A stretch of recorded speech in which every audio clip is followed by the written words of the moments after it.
Oh, welcome in. I had my microphone muted there. Good morning, everyone. I am a few minutes behind. Actually, one second. I got one other thing I have to do still. Shit.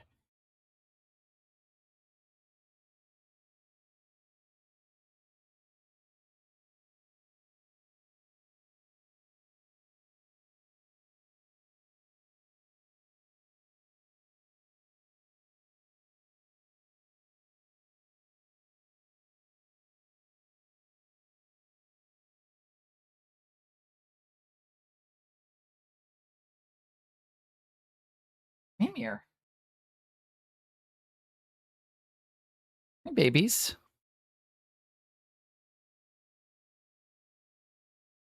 My cats both just realized I'm awake for the first time today, despite the fact I've been like working in the background, as you can see from my airbrush booth setup.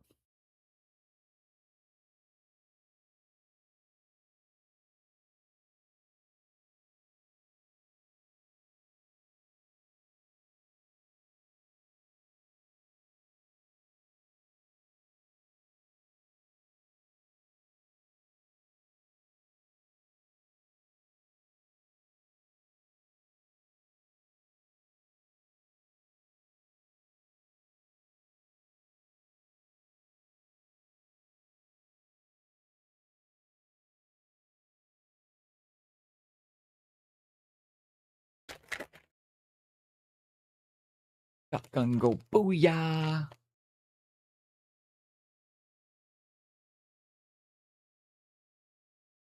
Got the bases for them. I'm gonna think really quickly about this because I'm trying to figure out what the fact. I'd actually want to do their bases first.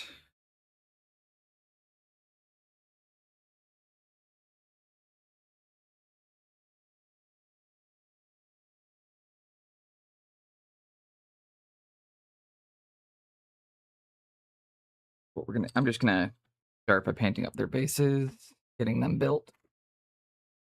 And the other cats help me out too.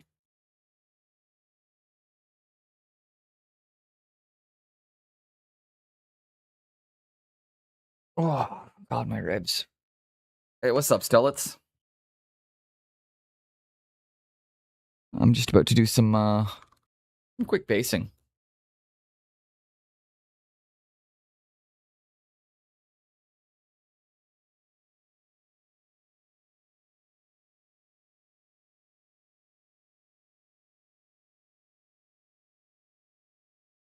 Do really fast lava bases here.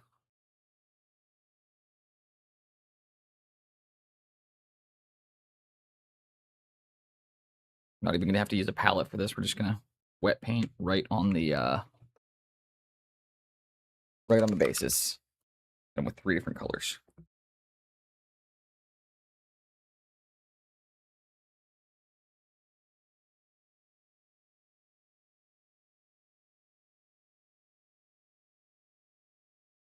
And then a bit of red. This is just a quick underpaint that I like to do. Again, in case any of my stuff fades, if anything chips, if anything doesn't look right, if essentially it's so that way if the base takes any damage over time, there'll still be stuff painted underneath to kind of hide any mistakes or anything that just doesn't look right. So this step doesn't need to look like perfect or anything. It just needs to be a quick wet blend red, orange, yellow underneath, so that way as the next steps might fade out.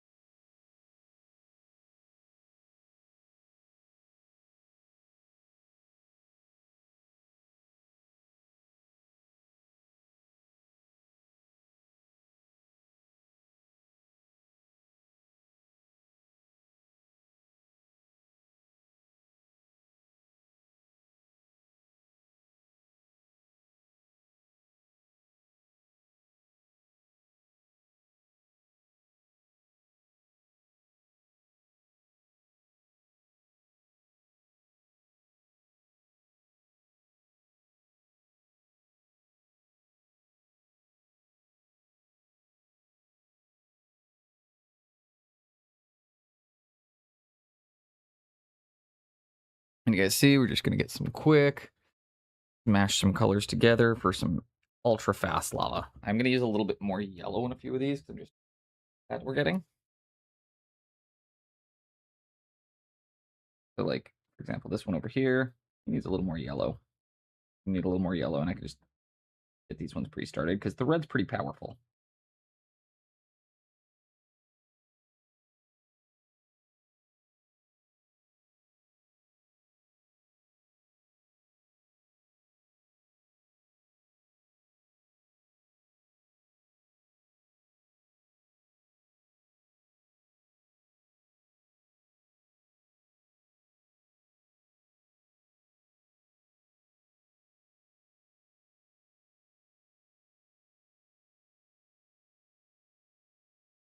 And as you guys see, like it's just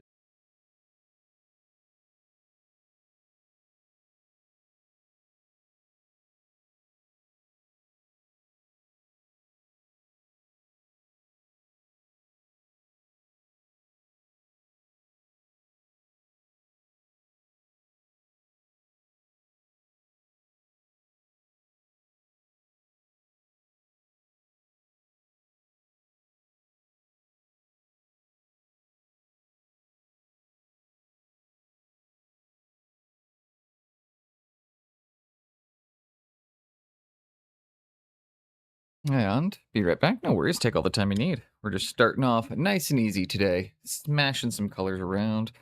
I gotta turn my exposure down by one. That is way too bright. Properties. Figure video.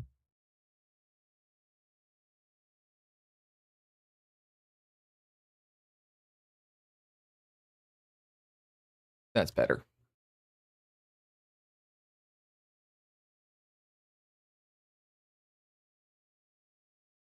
This is the underpainting necessary for a lava base that I like to do.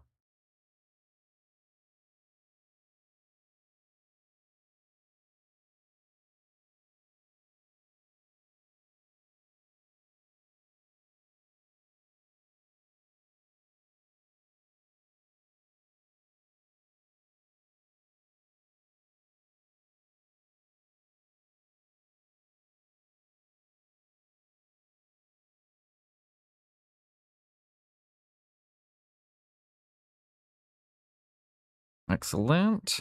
There we go. Nice little underpaint. Really easy to start.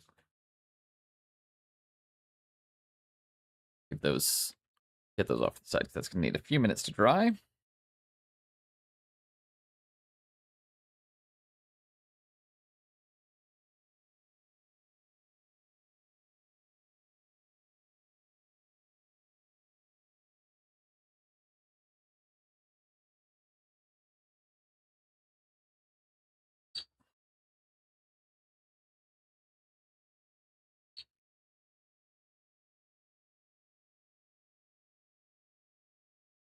I don't know, I think I'm gonna start with the bases today because when airbrushing's done,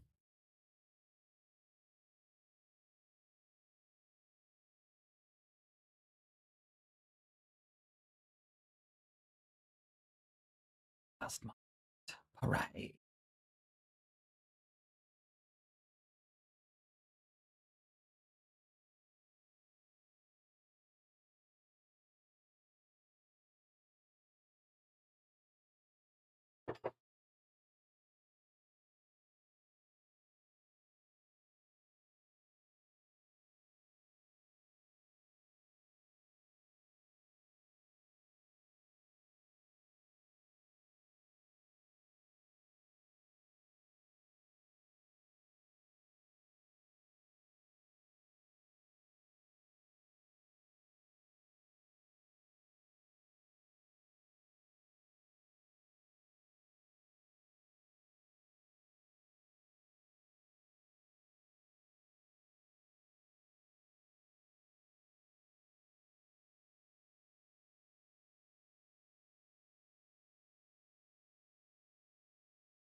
Okay.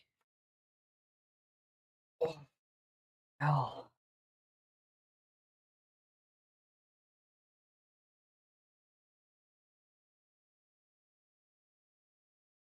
Oh, feel terrible today.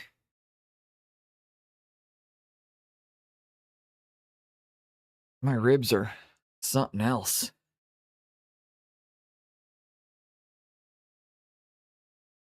That's okay. We're gonna start off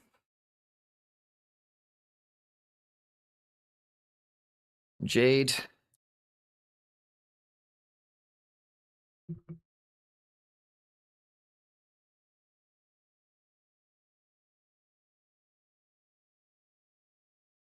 And I'm not going to be able to finish these models off today. I know that because I actually don't have the last highlight color I need. So I'm only going to be able to get the initial kind of stuff worked in. Okay.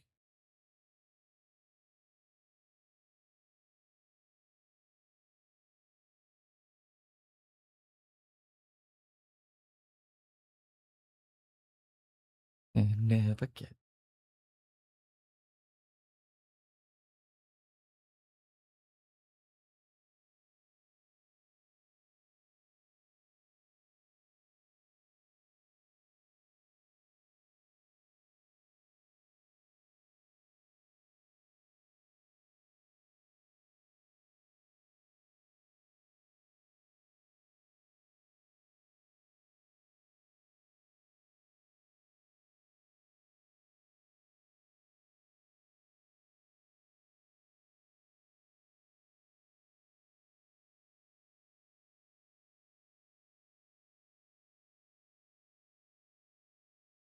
And we're just going to come through.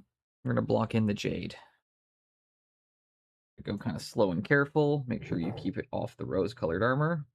We did all that nice crispy airbrushing.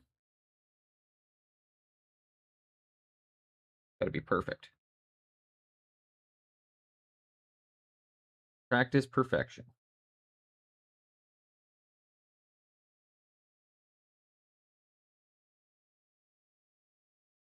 Stuff that's going to be straps, though. Here, or the grenade, or any of the stuff that we're going to paint gold. Don't worry about that. I can all go blue right now.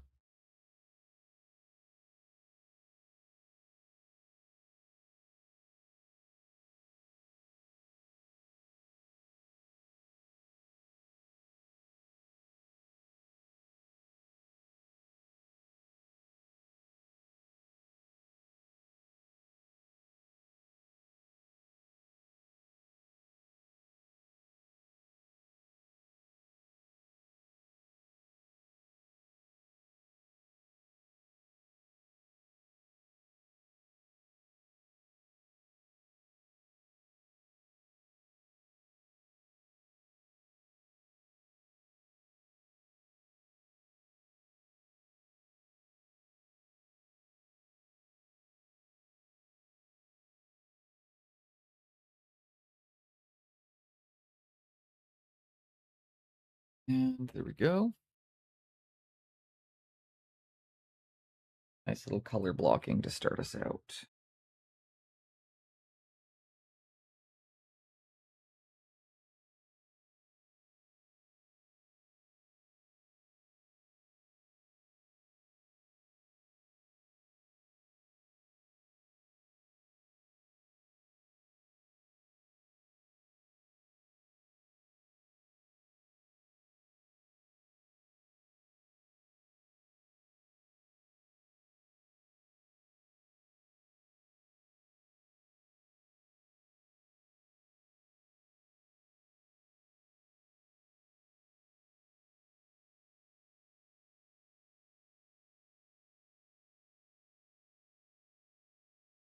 And there we go.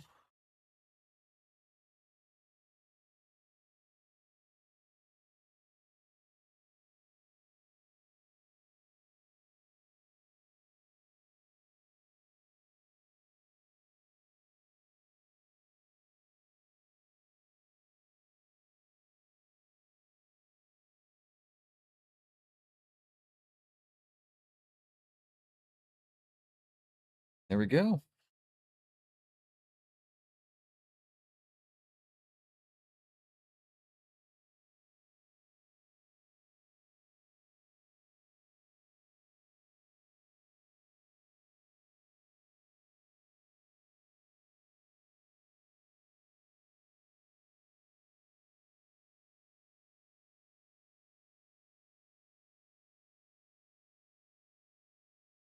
And there we go.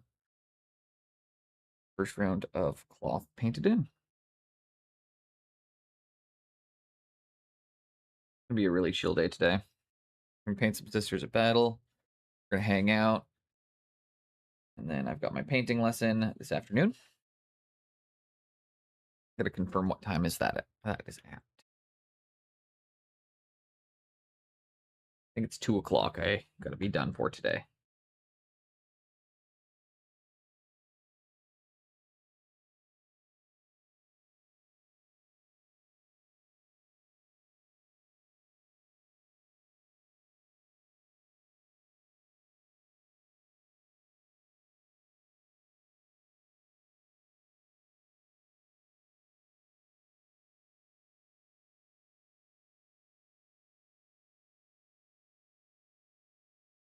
King Dixon balls. These bases look sick. Thank you. I did those up in about 8 seconds.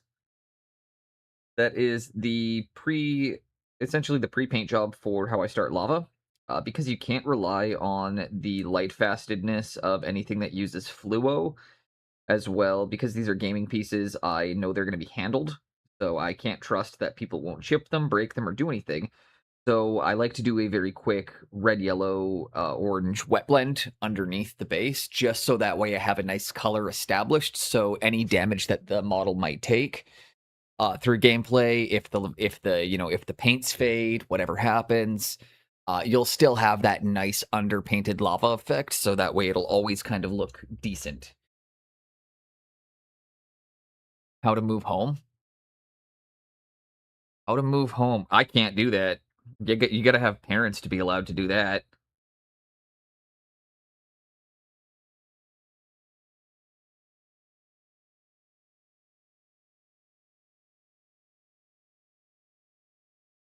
First step, don't be an orphan.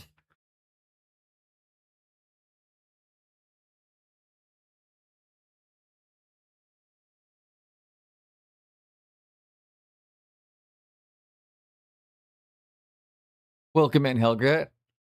Step 1, have parents. Yeah. Yeah, see that's where I fucked up on step number 1.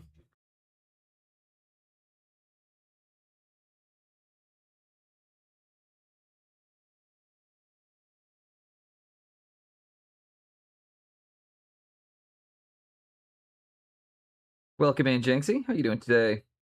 Also, welcome in, Dixon. Get you a shout out. I did not realize that was your Drag King name, which is awesome, by the way. I saw some of your photos for that when I was like, after you followed me on Insta. That's fucking awesome. Also a great stage name.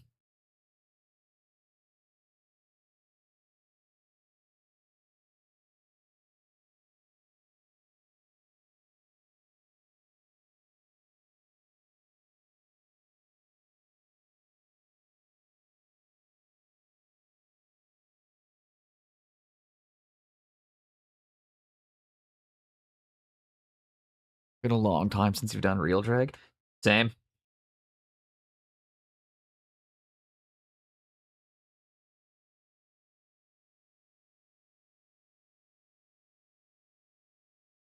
And yeah, welcome in, Jinx. Hope you're also having an Hope you're having an excellent day.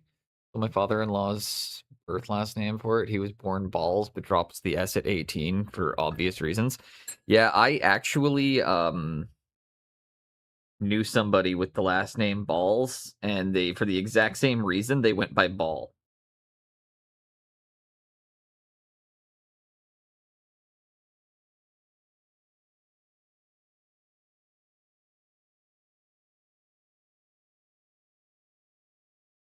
And here I've just considered making welcome. Thank you for that. Easy peasy. Here, my mother's maiden name is Cox. I won't give my mother's maiden name because it's the name that I use technically.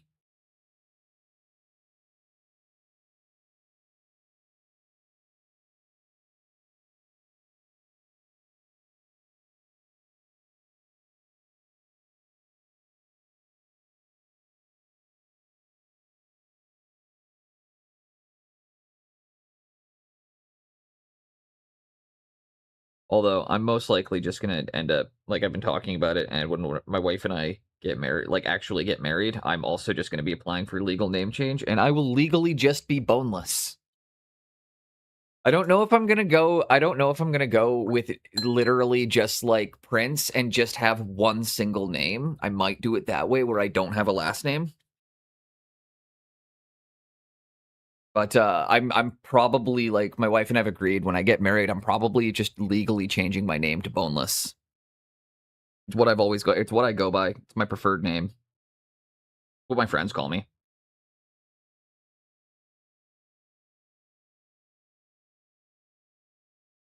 and I picked it.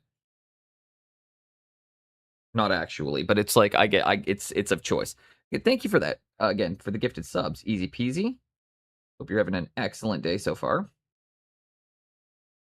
Hope the move is going good and smooth.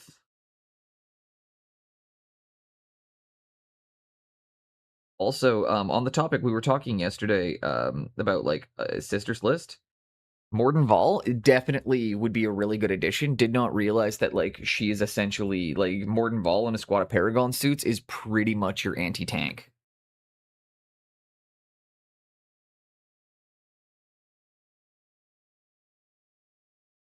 But I was doing some reading on like Sisters tactics, and essentially you're wanting to just stock up on as many meltas as you can.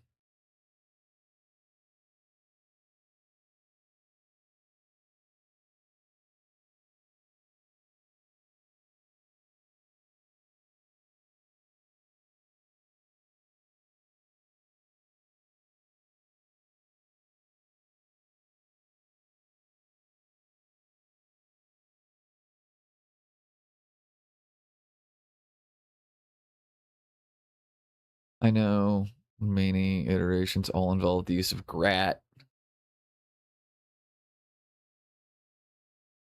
Yeah, Boneless is my preferred name, so it's already the one that I'm like, yeah, cool, you know. But also, it's because my wife was nervous about having to do like a name change when we get married. But I mean, I'll probably have a last name because you know it would be kind of no reason for her to take my last name if I'm not taking my last name. But part of the agreement was that made us like that made her cool with it was I was like, all right, well, you're not going to be alone in going through the paperwork because I'm going to have to change my first name and drop my middle names.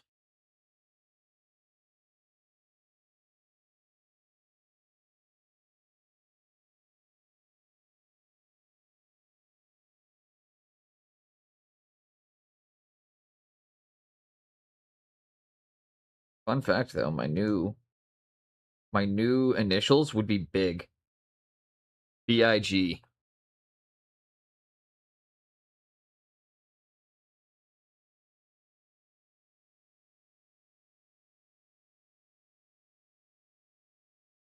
I do the same and go with anything goes before Grat.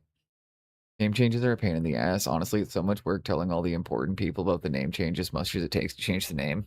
Well, that's part of why it's easy for me is that I already go by this name. So like I've also under the opinion that like if somebody knows me by my other name, the one they want to use, I don't really care. I just would prefer people I meet going forward use the preferred name, you know?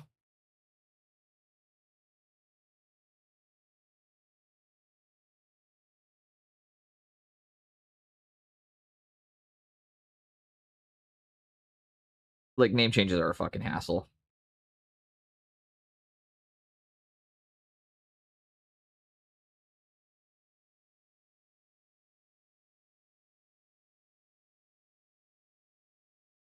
But I was also trying to explain to her for it's partially for the fact that it's like, well, if we're talking about having a kid just for like literally simplicity reasons, it is a lot easier if we both have the same last name for the kid's sake. You know why? Because my fucking stepdad and he had a very, very hard time picking me up from school when he would get stopped by why his last name didn't match mine. Oh yeah, see again, I've got the benefit. I'm Canadian, so got a family doc for all that shit. If I change any of my scripts, it's pretty simple. And, like, the only prescription I would have to get changed over is my Wellbutrin.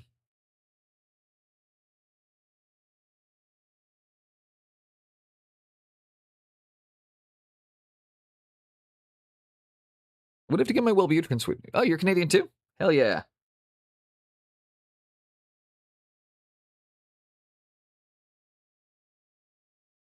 It does take some of the hassle out, I do know, but I know that our name change system here is not super easy, and it's also very convoluted.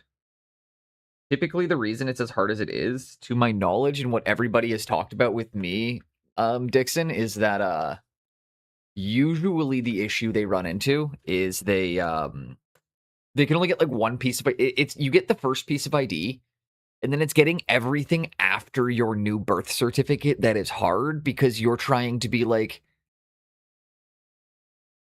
oh yeah, see, I don't have insurance.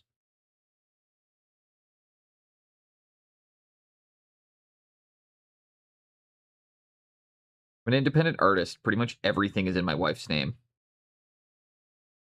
Even though I do make like a little bit, like even though I do make money at what I do, not a lot, but like enough to pay my portions of the bills and contribute to the household and everything. Um, because I'm an independent artist, my name can't go on anything or rates just go up. Like it's as soon as we want to be like, yeah, my husband is self-employed. It's like, oh, that's another 6 points of interest. Like, yeah, that's going to be 6% more interest because your husband is self-employed.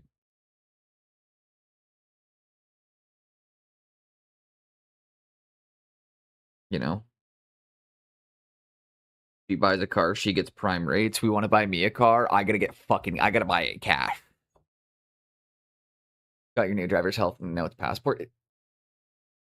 Once you have the I know because getting the driver's license is the hardest one, I was told.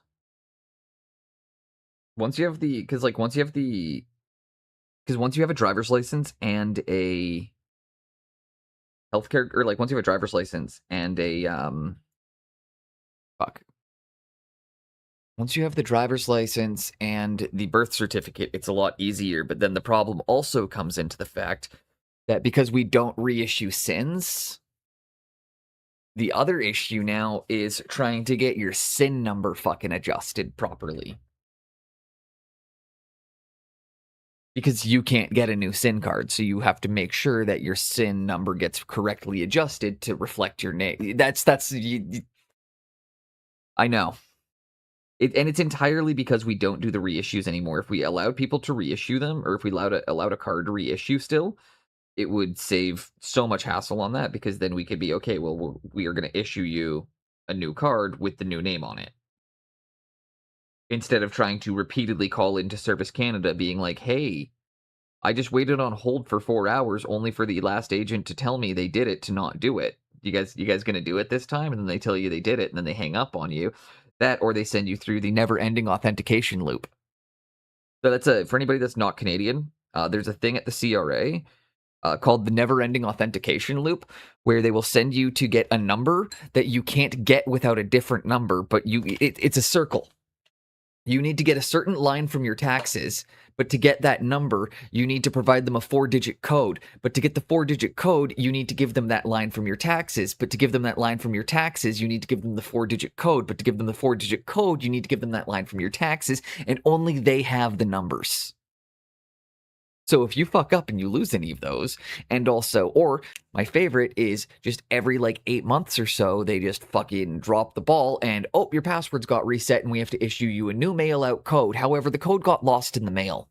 So I'm sorry, guys. Like, yeah, this is an actual, it's such a headache, and it's only going to get worse with the fucking mass austerity and the cuts to the fucking public services. And I'm going to get going on this apparently early in the day.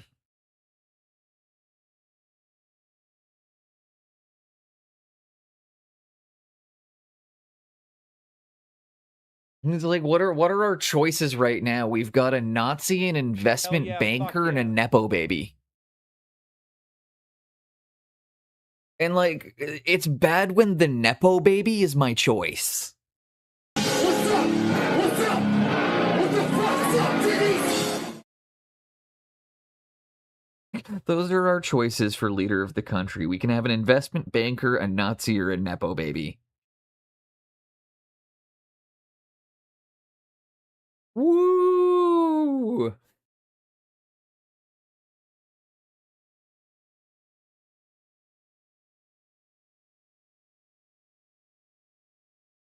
Okay, though. We recently it's okay. I'm not. I'm not. Seeing as they just put in legislation taking away the right to strike, um, we're getting we're getting fucked right now, dude. Is like I know some people might not agree with me on it and everything, but so far the solution has been privatize. He's selling off the airports. He wants to sell the port of Vancouver. He's the person who also sold I'm not sure if you know, he's the one who sold off our oil back in 2009 between 2009 and 2014. It was his idea to sell off all of our natural resources under the Harper administration. So like his answer has always been privatization. I'm not a fan of Pierre. Honestly, I'm not a big fan of Avi, but he's kind of my choice of all of them right now because he's the only one positioning actual ideas that are beyond, I'm going to get all my buddies richer.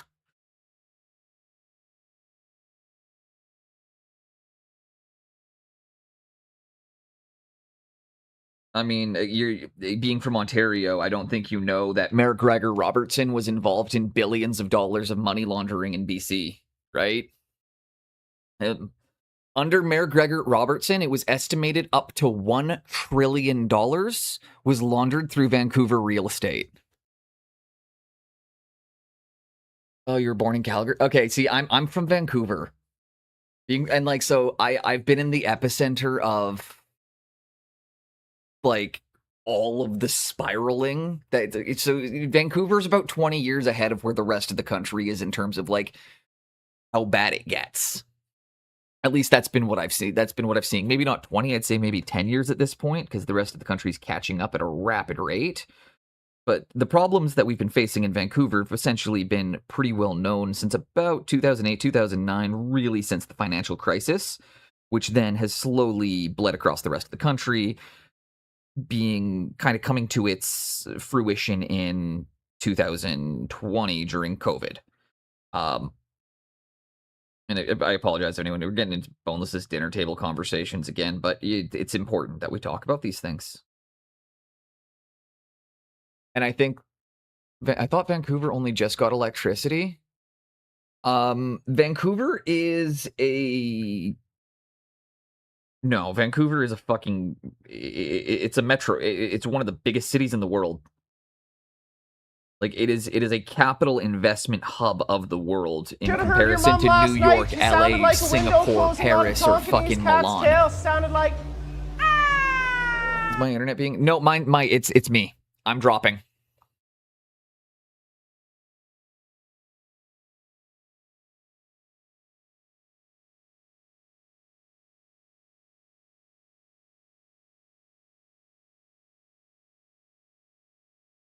Yeah, I'm dropping frames like crazy right now. 1 second, guys.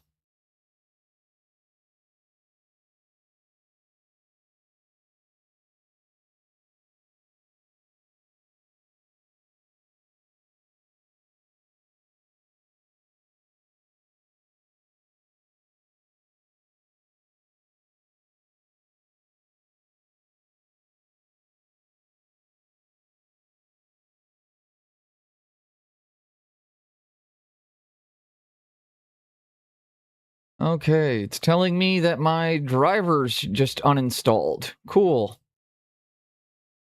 1 second.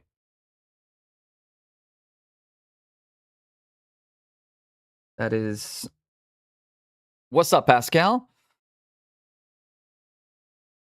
Internet is shitting the bed.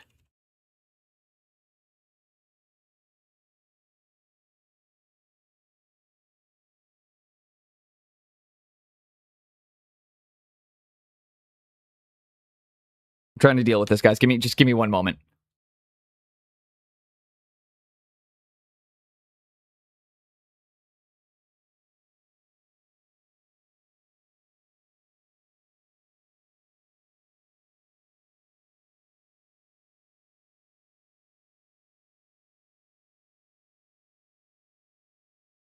What the fuck is going on right now?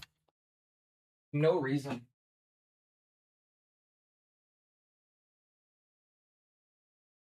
I have to call my internet provider because they're fucking throttling my PC again.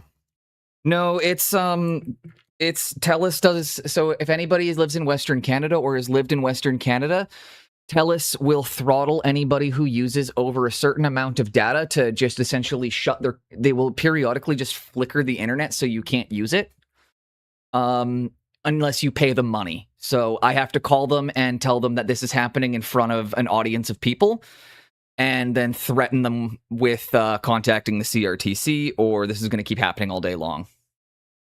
So let's see if I can get it to stabilize. Stabilizing a bit. Stabilizing a bit. Okay. Yeah, this is a regular issue here. TELUS throttles internet. We don't have any laws against this type of stuff, so unfortunately, you tend to get fucked pretty bad. Which is funny because we actually do have laws against it, but unfortunately, the CRTC just got gutted and lost their regulatory authority due to more funding cuts. No, essentially, our government decided it would be a good idea to cut funding to the regulatory agency that manages these things, and since they've done that, junk fees have gone rampant, and essentially, we're looking at roughly, essentially, Canadians are looking at spending roughly $12 billion on junk fees this year due to the CRTC losing funding. An estimated we will spend $12 billion on junk fees over the course of this year. But it's okay because we also got rid of something called ticket speculation, which means we have a law in BC that means I'm allowed to resell tickets I don't actually own in the hopes that I can buy tickets for cheaper in that time frame, but I'm allowed to pre-sell them to you despite the fact I don't have them yet, and then use that money to try and purchase tickets in a fucking classic Ponzi scheme fashion. We just call it ticket speculation here. And it's led to more than it's led to millions and millions of dollars getting highest cost for internet, highest cost for cell phones. Although I will give us credit on the cell phone due to the fact that we also have the second largest landmass in the world, despite the fact we have one of the lowest, we have some of the lowest population density. So it is extremely expensive to maintain our infrastructure, especially when you consider how, the tundra. No, I'm sure it's just your Google went bad. Yeah, the last time I had to call TELUS about it, they even admitted on the phone that we're like, yeah, we're throttling this PC because it's using too much speed. And then I was like, but I pay for unlimited internet because I run a business off that computer. So, but the nice thing is, again, being a streamer, you just mention to them that it's happening in front of an audience of people and you're talking about it in front of an audience of people, and all of a sudden things get fixed really fast. But yeah, Canada's an awesome place. I love it here. I love being out on the West Coast. West Coast is absolutely beautiful. I've lived in the prairies. I've lived in other parts of the country, and I just can't anymore. This is where my home is. This is where my heart is. I don't think I'll ever be able to not live on an island anymore. And Pascal streaking hard here too. I'm gonna make a man feel special.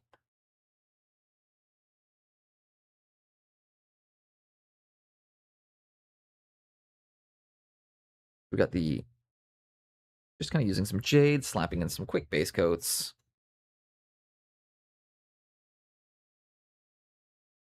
Grabbing all the areas that are fabricy.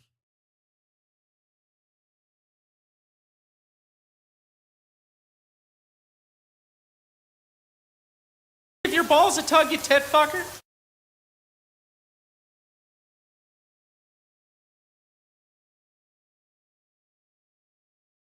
I don't like spending as much on cell service as I do, but I also it's the honestly, that's just it, right? Like I uh I spend a lot on my phone, but I also like being able to use it.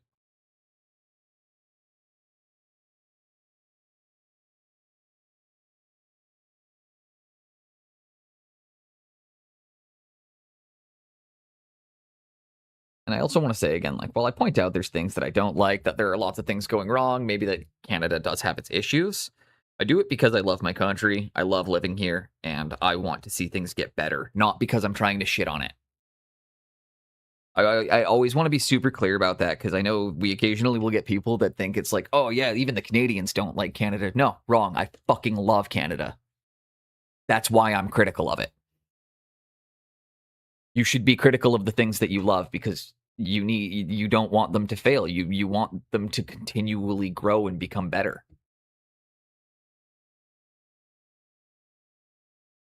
Oh, that's true. I should make sure I don't have a kink in the hose. Maybe it might have maybe the wire got crossed over and it's got a little kink in it and it's stopping the internet from flowing through. Exactly, Dixon, you get it. I speak very critically, but it's never it's I always want to just be clear of that it's coming from a place of coming from a place of admiration and desire to do better. I don't think people should ever just have a "that's the way it is" mentality. It doesn't have to be, and too many knots in the string. Although it's stabilized quite a bit since we restarted the internet, or since I literally restarted my modem.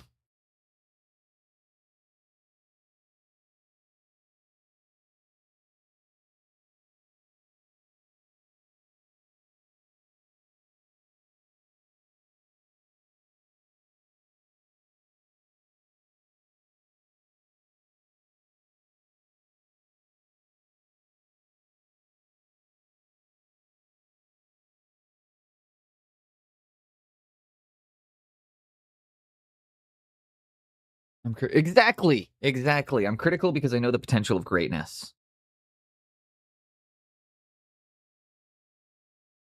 Beautiful way of phrasing it. Okay, now that the internet's working again, we're just going to get through some of the Sisters of Battle today. Working on my custom color scheme. Going to be painting till about 2 p.m. And then I got my things to do, or then I got some places to be. Thank you for the lurk. We will, if anybody in here doesn't know King Dixon Balls, I'll throw you a shout out here in just a second. They are a crafter, a painter, and a very fun and nice person. So I highly recommend you give them the love and support they deserve.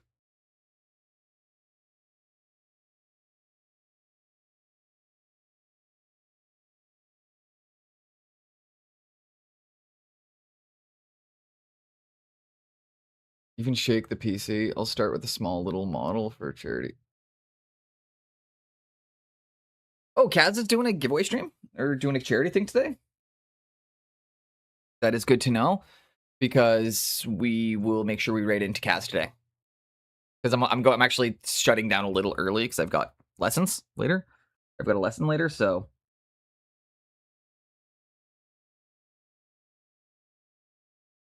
we will make sure we bring everybody to go 11th for the Kaz. Okay. Okay.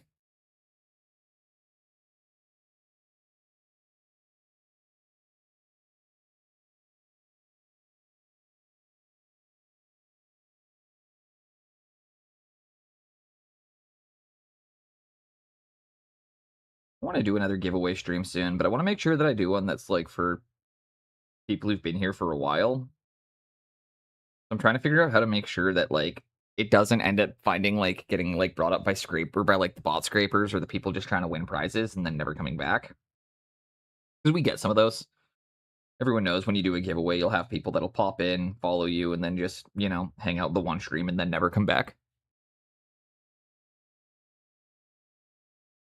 But I also don't want to make it a follower, or I don't want to make it a subscriber only thing because I want to give everybody who, hangs out here and has supported me up to this point a chance to win.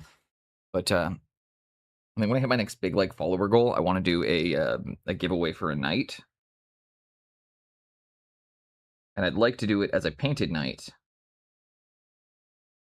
where we sit down. We'll do the giveaway, and then we'll paint it on stream, or we'll paint it on stream and then do the giveaway for it. One of the two. I've got a couple ideas right now. I did say when we hit 1,000, I'm going to do a combat patrol giveaway. That's quite a ways away.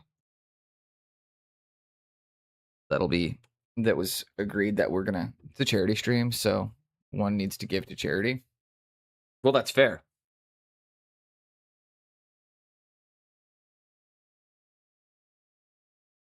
But, I should mention that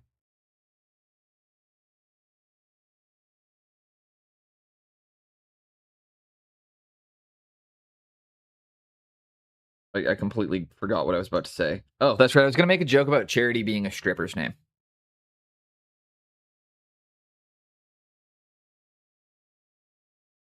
I got a punchline. I didn't have the setup for that one.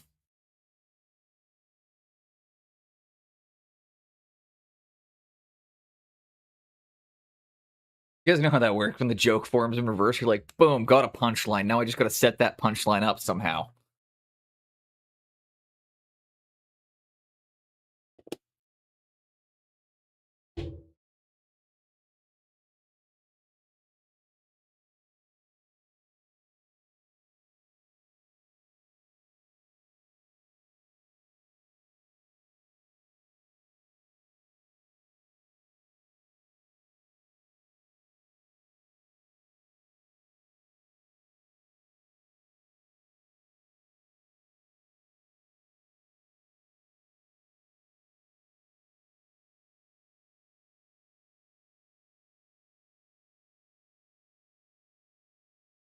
Um,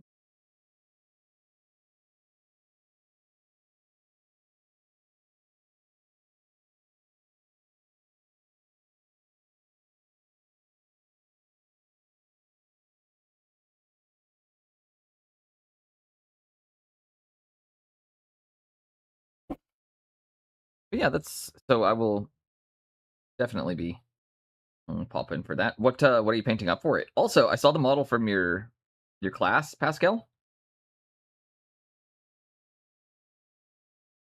and it looked really good. Was it the mountain like is it the mountain climber or the skier?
The climber, yeah. I was overthinking the orange, so in my eyes, I fucked that up. Well, that's funny because I didn't see that.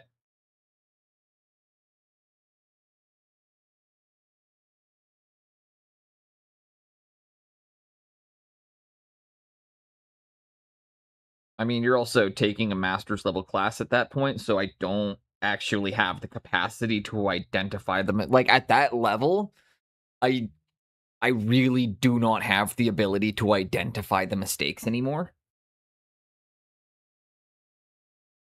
That is like when you're getting into like the courses you're taking and stuff like that, you like masculines is work. It's like I can't really offer anything on it. It's so beyond me. I can just say it looks amazing, like it's okay to not be able to offer any feedback. Some things will just be beyond you.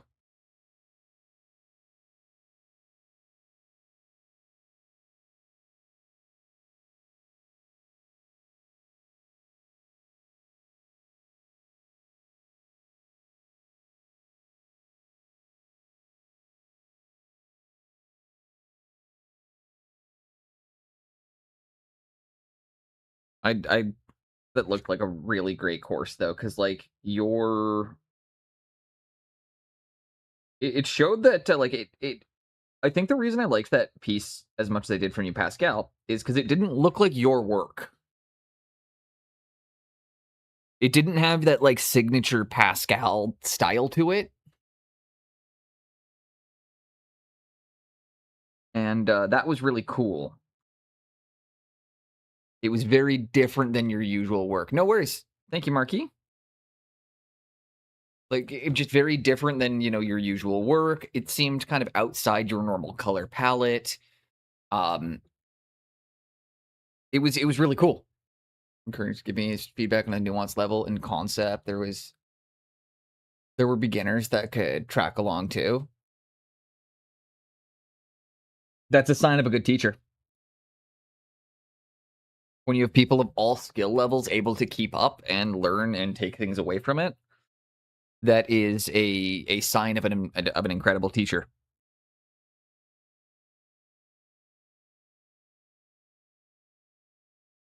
The more broad appeal you can have while also still reaching specialized knowledge, I mean that's true master level stuff. If I can if I can sit a master and somebody in their first day down beside each other and teach the same lesson and they both come away thinking, "Wow, I fucking learned a lot today." You know?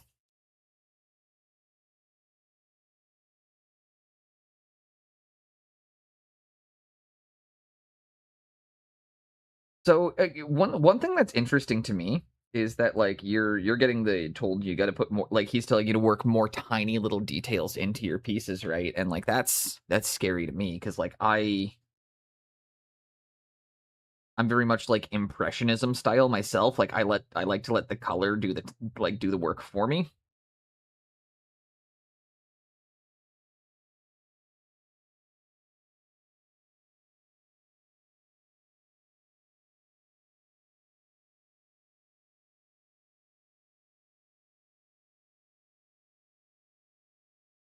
It was a skill to see each on their own level and where you could push them to rise.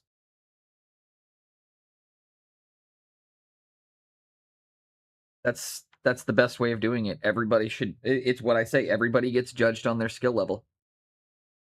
Where you can't judge a person based on where you think, you are. You gotta judge them based on where they're at and what the next step for them is gonna be.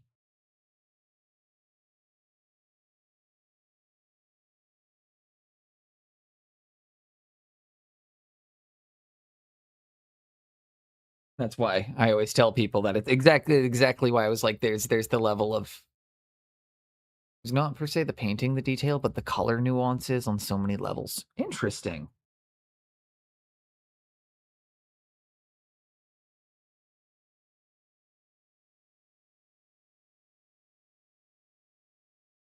What do you when you mean color nuance, are you talking about, like, folding more colors into your shadows or, like, your high I don't know, that's a that's exactly what I'm asking, like, what do you mean by color nuance? Because that is a very, very bold toning it down, really?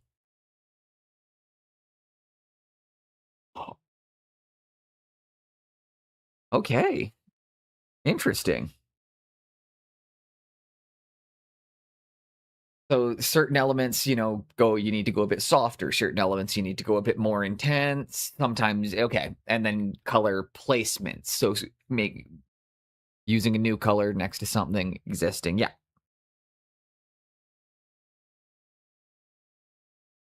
Micro details. Been trying to work some of those in on the troll. Those are actually the kind of things I've been trying to do on the troll and that I'm gonna need to be refining over the next while. The goblin, I wanna get him finished, but he's giving me, like, a panic attack every time I look at him. Because I know what the next step is, and I'm like, "Dude, that's gonna take me, like, fucking 30 hours to do," and I'm just, like, so anxious about it. I was like, "I don't know if I have the time or the" I don't know.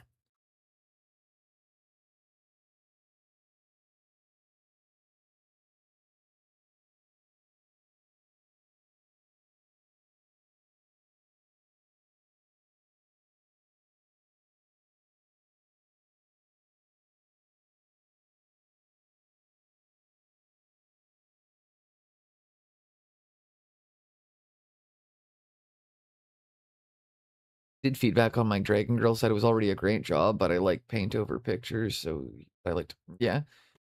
Shadows with tuning slightly down, introducing a bit of orange in the ear, etc.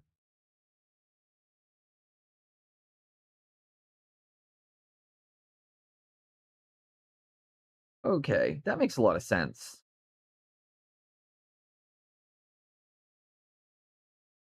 In a total simplification, it's just using little bits of the environmental lighting refractions, the way things are going to catch. Yeah, well, just dude, you're at the point where you're just like tiny subtle tweaks.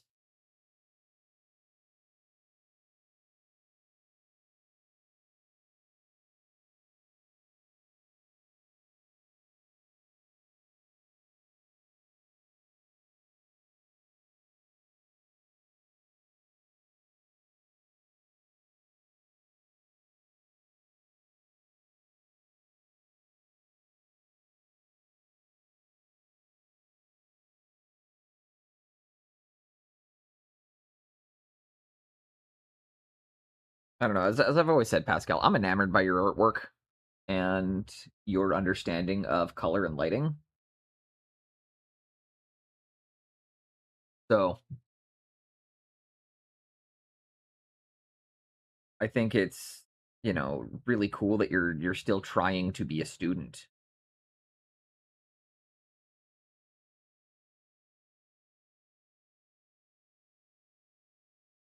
I think that's a mentality a lot of people will benefit from adopting, of recognizing that even somebody who competes at the master's level is still taking courses and is still studying and is still sitting there getting feedback from people he looks up to.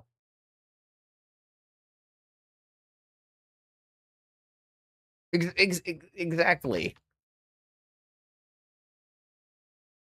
It's the forever student mindset, the always learning, always trying to improve your work.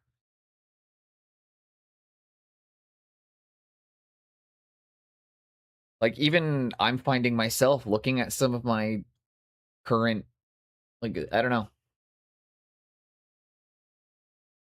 It's a nice feeling that I'm looking at this piece and I'm not happy with it right now.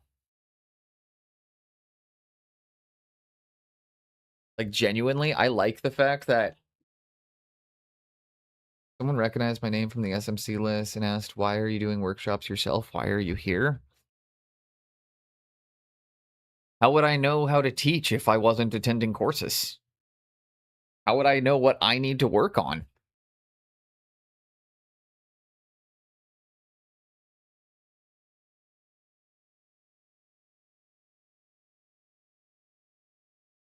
Like most of my painting lessons are about just getting over my fear of fucking it up. 90% of the time I'm in my lessons, I'm just being told it's like, just keep going, dude. You're doing it right. Just keep going. And I'm like, but I'm scared. I don't want to keep going. And it's like, yeah, but you need to. You know how to do it. You know the colors. You know what you're supposed to do. So do it.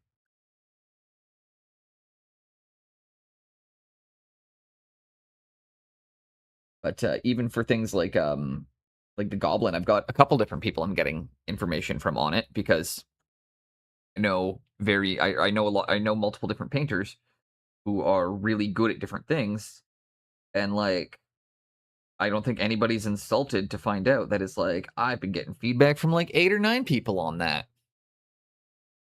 Particularly, like, I've gone to Ghoul Studios multiple times on how to get my lighting right on the pink, like, on the face, and how to get that done right. Like, he really helped me with getting my OSL right.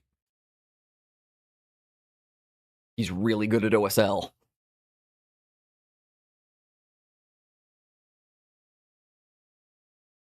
You know? Just as an example, you know, there was a painter that I really liked. I was like, "Oh, he's really good at this thing. I'm gonna reach out to him and be like, hey, what am I doing incorrectly here? Because, like, this is something I wanna get better at."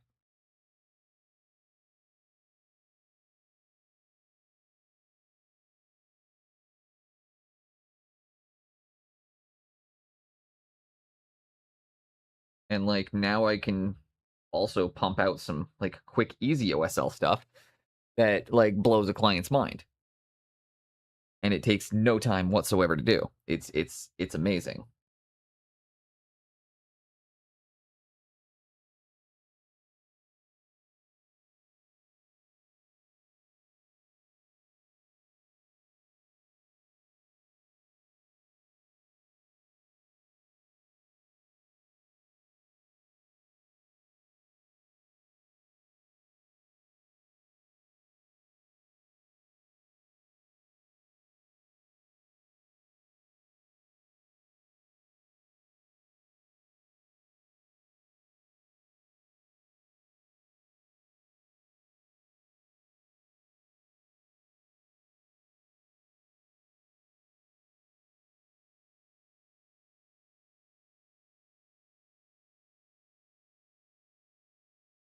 Hey, it's exciting to beat the no exactly, and it's hard to do.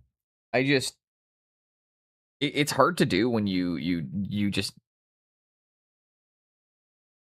when you've put so much time and effort into a piece, and you know that you then have to go in and wipe out all of the work that you've done to get something to look correct.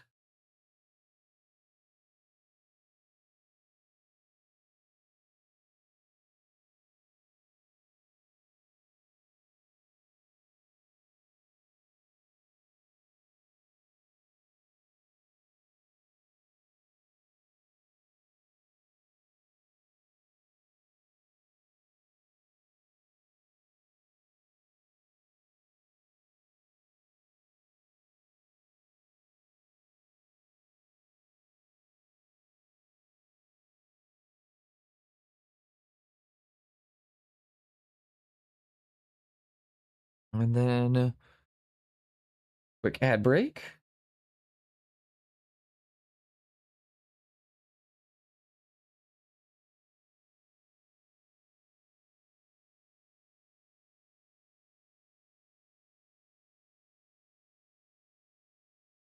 Okay, but I think today I actually know exactly what I wanna work on for my lesson area. Like, when I go in for my coaching, I think I'm gonna work on getting the brain done. It's I got a varnish layer applied again last night because or this morning because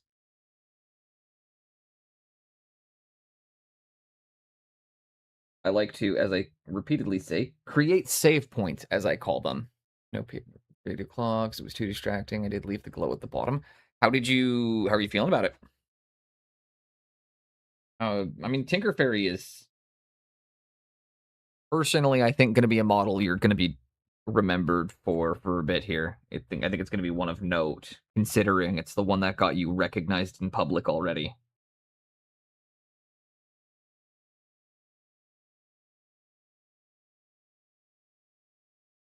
I hope you get to bring, or I hope you bring that one to competition. I think it's going to perform very well.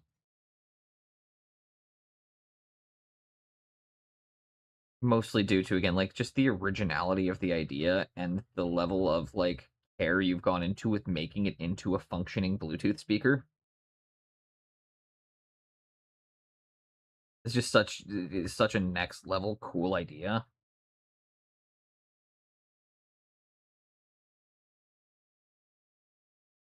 It'll be at LVO and SMC. Hell yeah.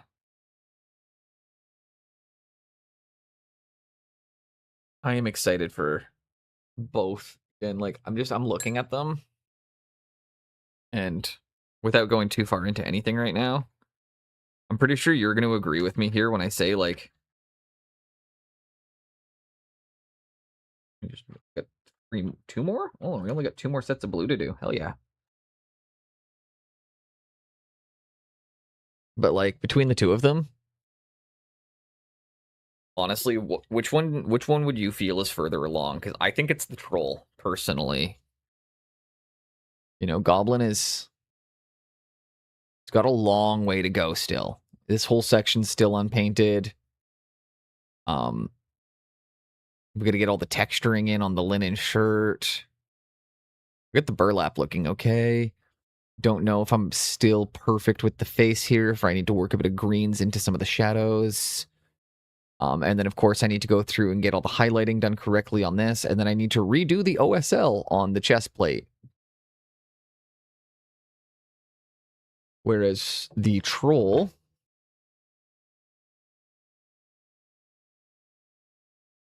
I need to finish his doodads and then just refine on what's already there.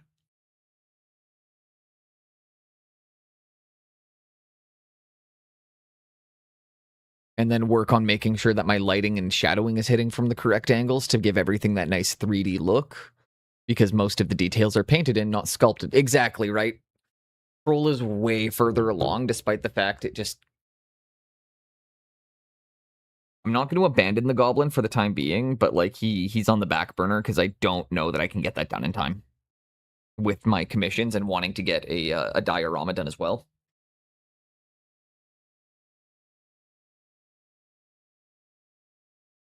My diorama piece is the one I'd like. I don't know. I really want to do the one of Dunk, or I really want to do the Duncan the Tall bust.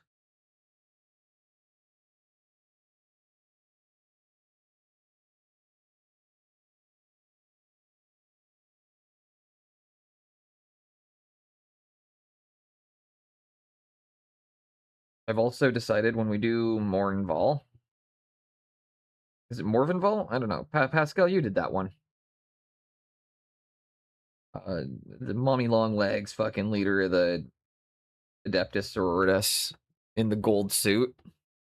I've decided I am going to be picking her up sometime in the next few months. But when we paint that one, we're going to do it in full NMM gold.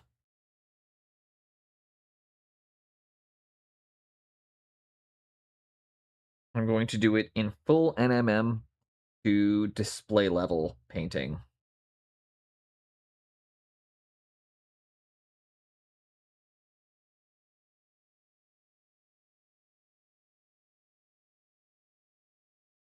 Sorry, what was that? I've decided I'm going to paint because I'm doing Mordenval. For anybody that's not familiar with the model, I'll bring it up on stream here really quickly.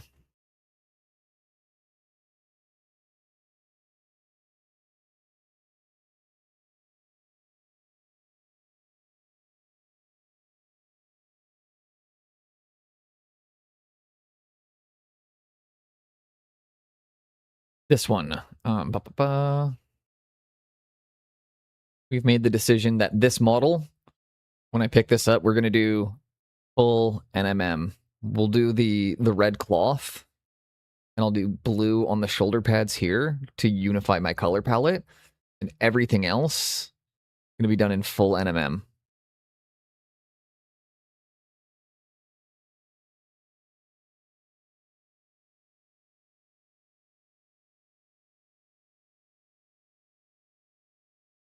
But I want to do that one up. Ambitious?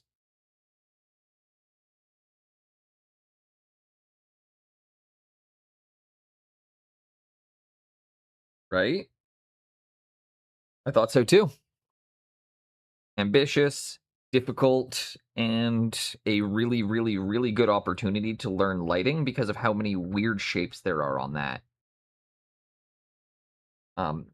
That model, if I paint that in full NMM and do all that gold and sit there and really, really spend the time to understand how my lighting is going to work, because of how many weird shapes there are on it, paint your scrim.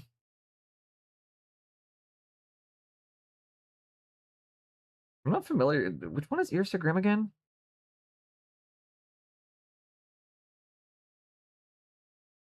I keep I can't keep track of all the bus names. I'm sorry.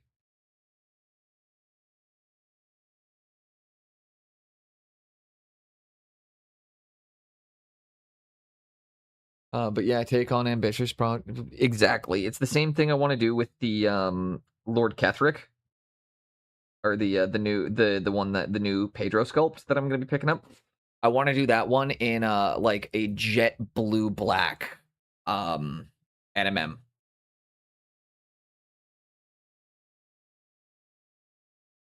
Like really work on like reflective black armor.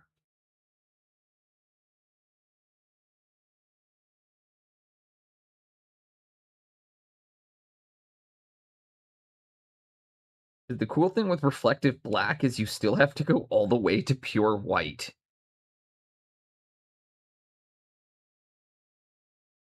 And that's why I want to try that one out, is because if you were doing black NMM, you have to go to pure white, which is fucking scary as a consideration when you're being like, yeah, I to make my black look better, I have to paint it like the white parts correctly. So I'm really looking forward to that one as well, as a way to just like, I don't know, that's one of the models I think I'm most excited to paint coming up.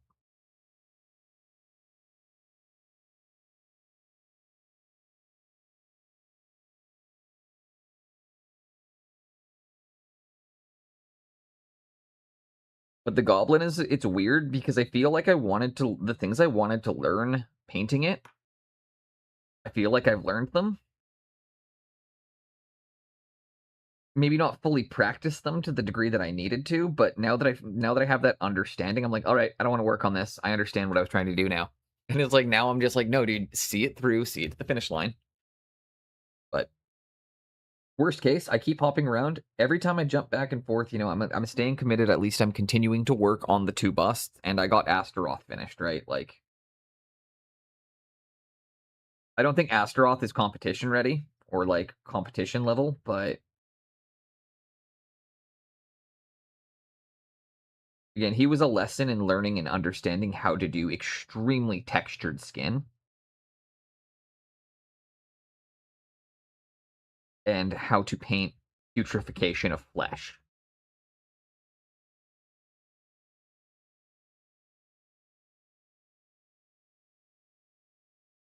I still really can't. I still need to get Astaroth mounted on a plinth so I can take the final shots of him and get him posted and do a 360 and send it off to fucking be like, hey, check out my cool shits.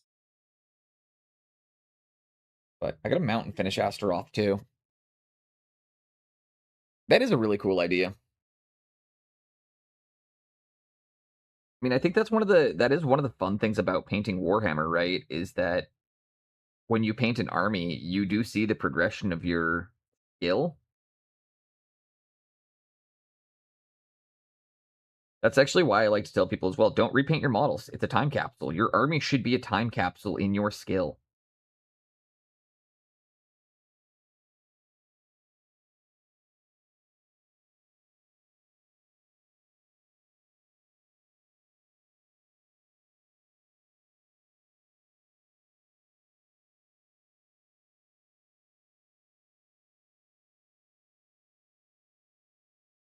Trying to work on I was working on some concept stuff on my days off. And I'm getting a little bit stuck with one of my warbands. Like move on to the next one.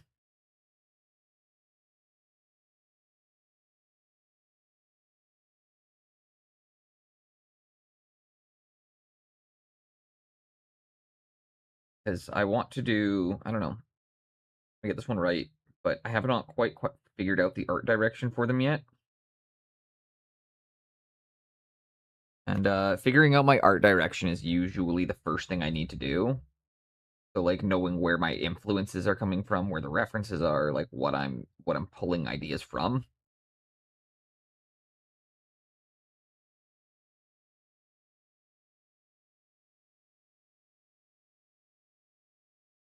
So That was my days off. I was on my days off outside of the music festival. I was trying to do some drawing. It didn't go very well. I wasn't able to get through very much.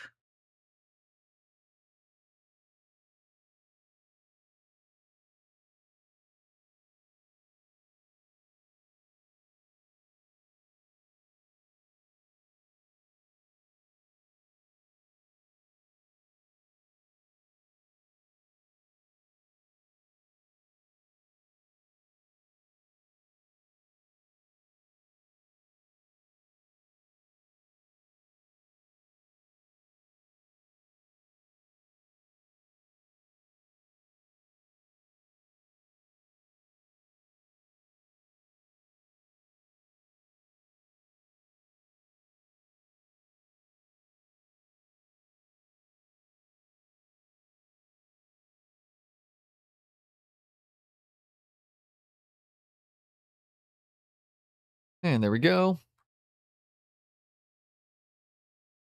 Oh, shit. Almost missed one spot.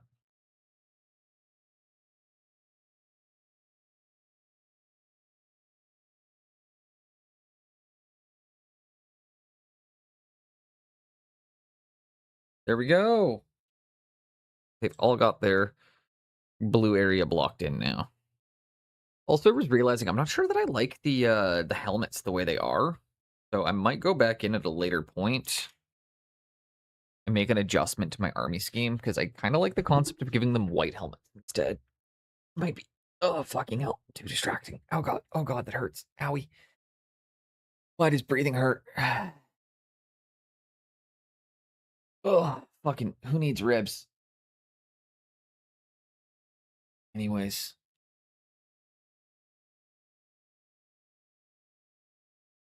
Yeah. Next up, grab some brown. Doesn't matter what kind of paste you use, just that you grab some texture paste.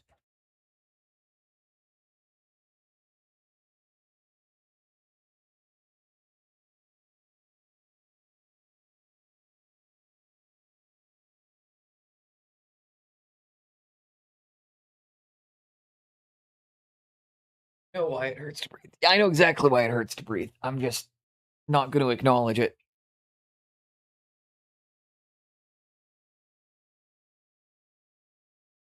Hurts to breathe because I'm getting old. And I can't accept that I'm not 20 anymore. Just at the end of the day, I know what the problem is. The problem is that I cannot accept I'm not 20.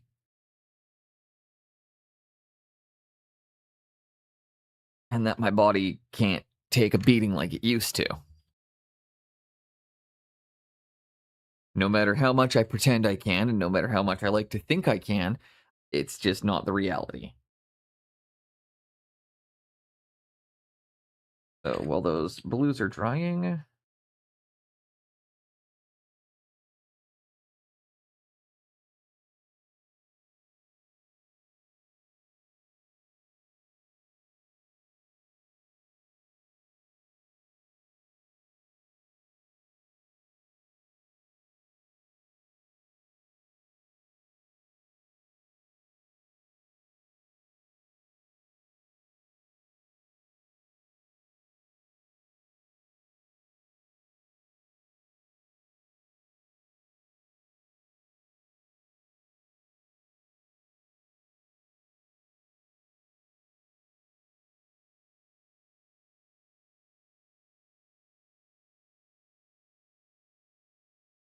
and we're going to start getting the lava bases done up. We're always going to, when you do that, do a quick little, okay, put the models by the base that they're going to go on. Just because you want to make sure that they're going to fit on their bases. So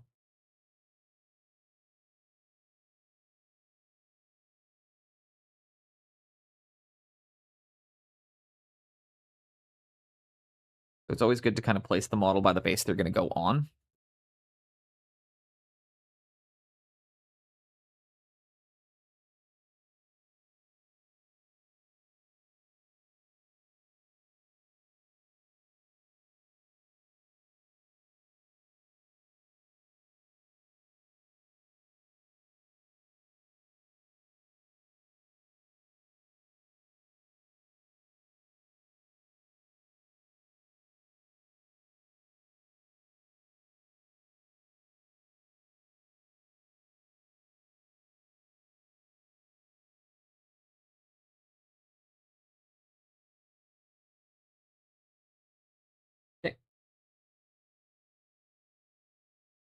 But again, you see how I'm taking a model, testing small parts. Welcome in, you handsome bugger. And stream streak, too. What a gem.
There you go.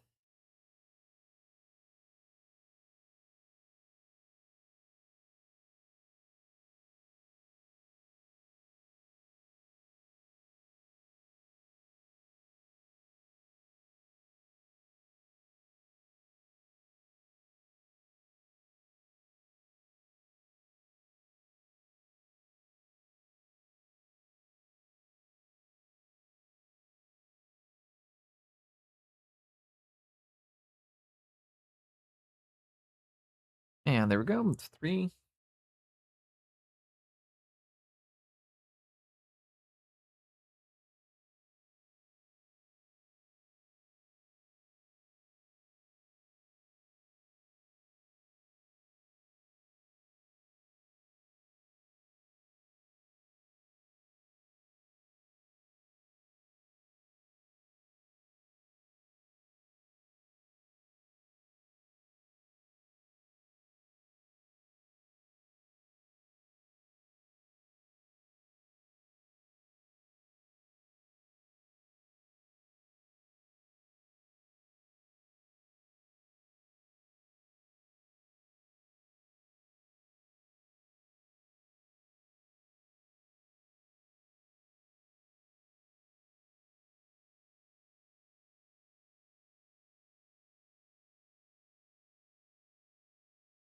And that does not look appetizing. It shouldn't. It's not food.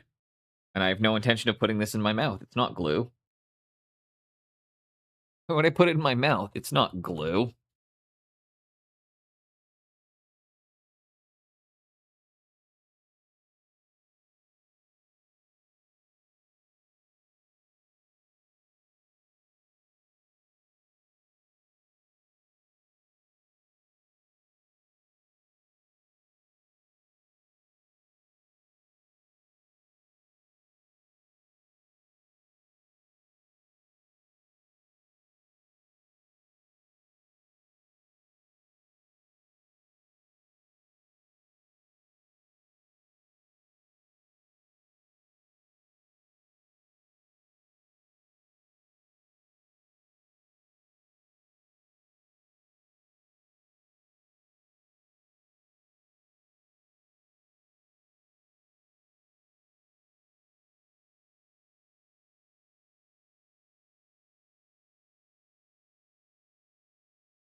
What?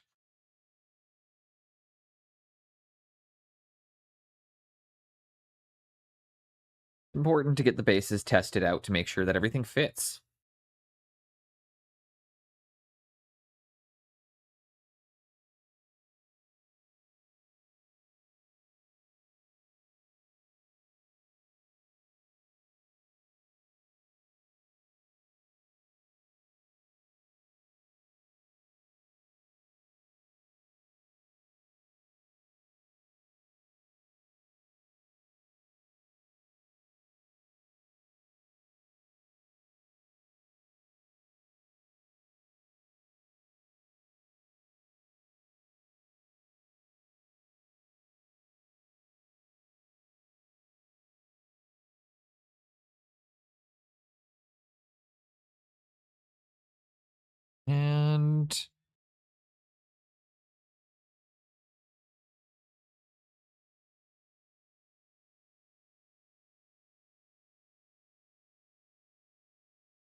Some we can turn pieces.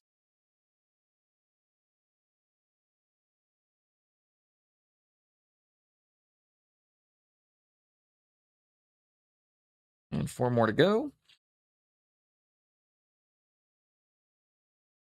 Love doing lava bases.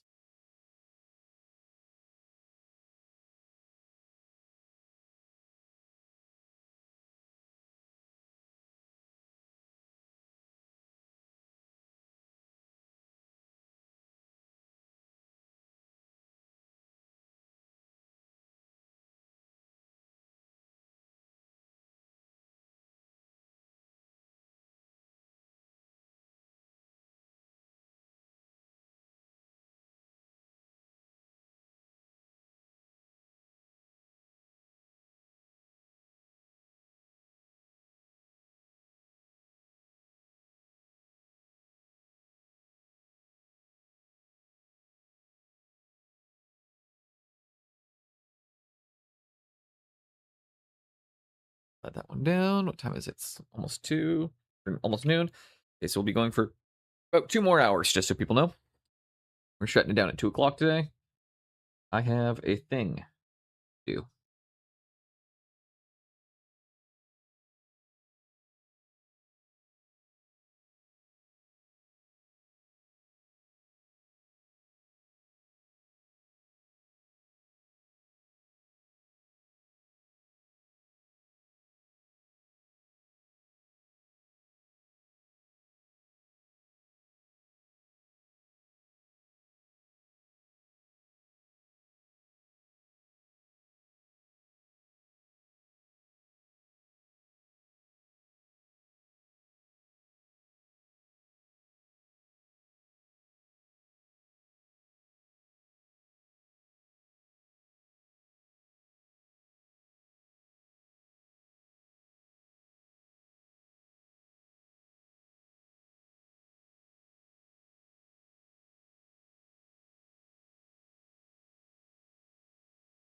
And again, it's also fun to have some that have way less rock on them. Don't you know things are bad for one's life expectancy? So is sitting all day long at work. In fact, actually, I'm not sure if you guys know, being a streamer is worse for my life expectancy than literally anything else I do. Sitting in my computer chair for 4 or 5 hours straight every single day is gonna do more to my life expectancy than fucking the time I spent smoking. Anyone have any recent experiences with Raphael 8404 brushes? I've heard good things about them, but that's about it. Like I've heard people had good experiences with them, but I've never used them.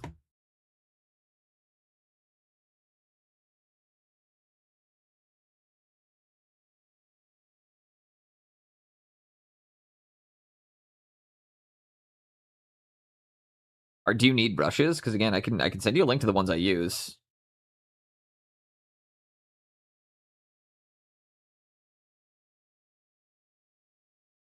They're pretty cheap. I I don't know why or how they're as cheap as they are, but I'm pretty sure Fenris sells their Kalinskis as a loss leader.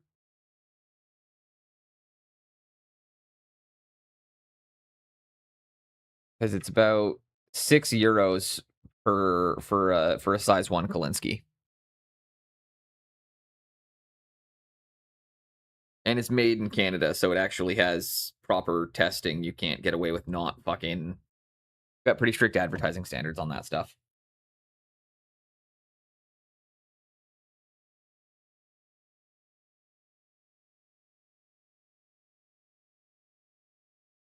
Not as strict as EU, but pretty good. Better than the US.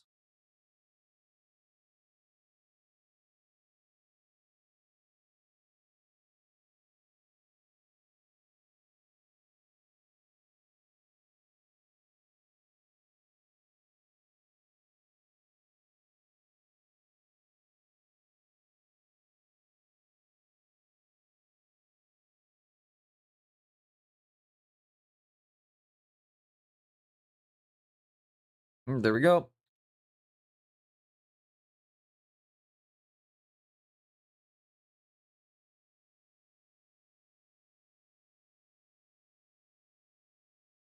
Raphaels, nah, I want Windsor and Newtons, but my main supplier is constantly sold out, but Raphaels are way expensive. I was gonna say, like, these, yeah, the ones I use, I like better than the Windsor Newtons, personally. But, I mean, I also they send them to me for free, so I'm pretty, you know, I'm obviously gonna have a pretty high opinion of the free Kolinsky brushes I get sent. Never gonna hide from the fact that I didn't have to pay for them, and it was done through sponsorship.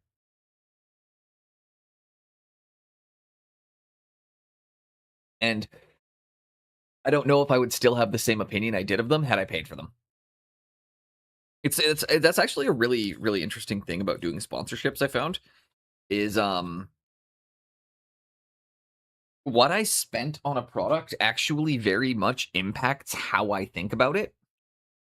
And when I don't have the price impact, I tend to be way, way less critical in how I think. Fuck, did I put the lid to this thing?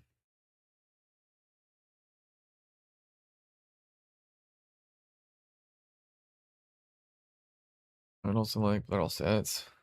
I just want the one a gazillion times. 1 second.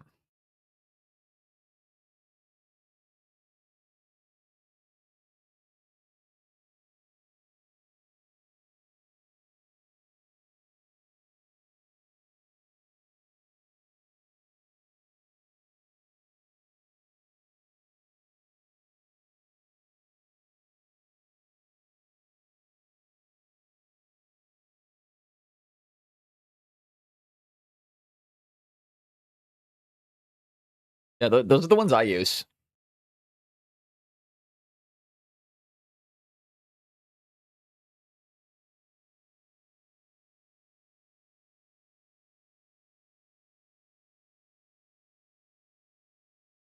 Like, if you just need one specific size and you're just looking for one, I definitely, I'm gonna throw the link in there just because I do recommend them. Oh, my rib is fucking killing. Where did I put the lid to this thing? I need to find that so I can move on to the next step. There it is. It's behind the troll. Oh shit.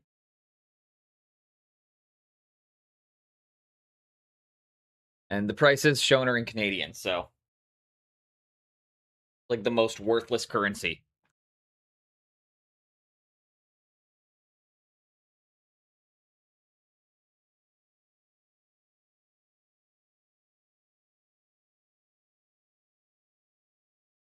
Okay.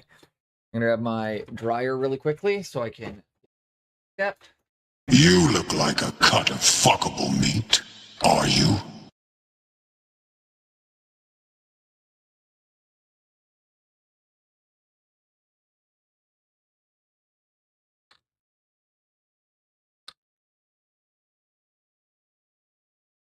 I'm gonna hit these with a hair dryer for about 1 minute just to get the mud to cure enough that I can then start moving on to the next step, which is gonna be painting the mud.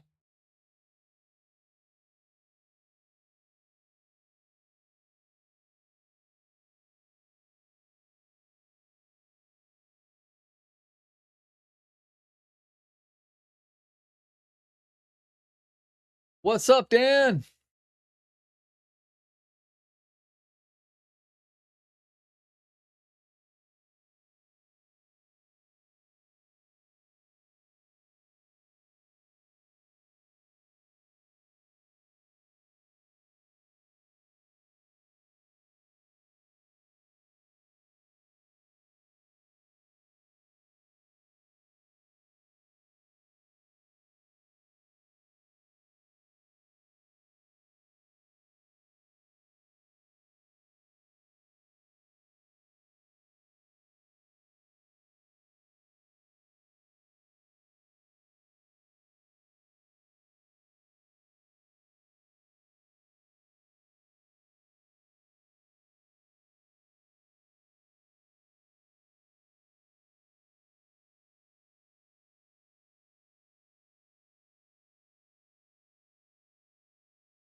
Just got some sable hair brushes. They should be arriving soon. Ooh,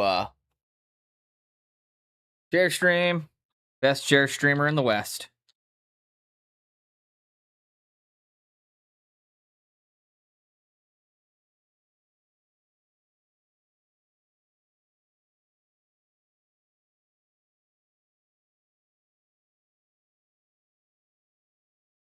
There we go. Now I can come in with some... Fuck, are you hiding on me there? There you are.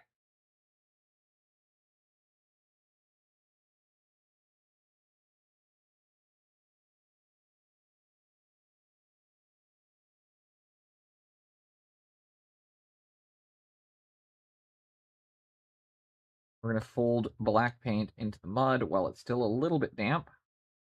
Help us going to get even more texture.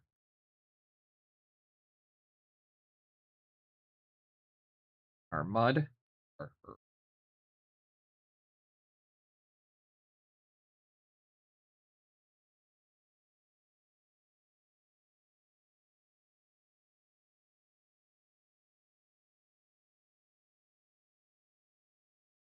If I adopt you, you're allowed to stay here. Are you allowed to adopt people older than you?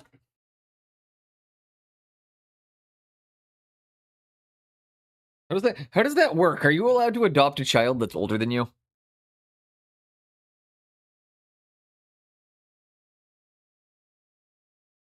Are there laws against that?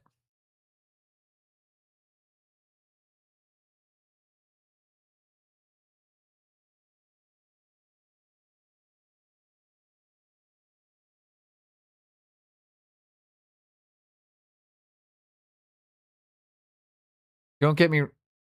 Are you? I just realized that looking at your screen name, yes, by like literally a couple years.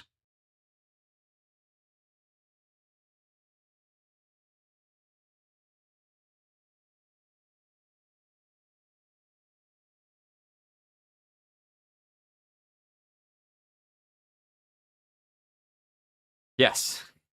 Yeah, no, it's just...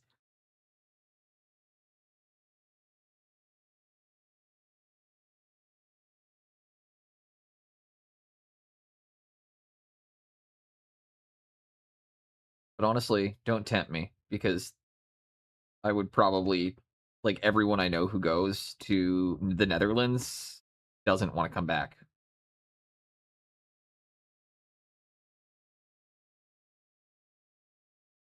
Also, apparently my buddy was telling me houseboats are a big thing there, which is kind of cool.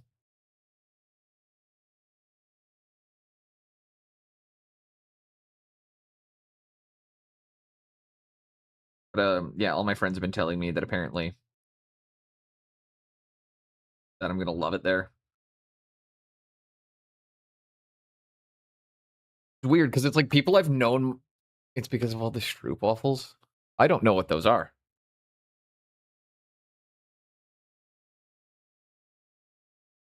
I'm not gonna say yes or no.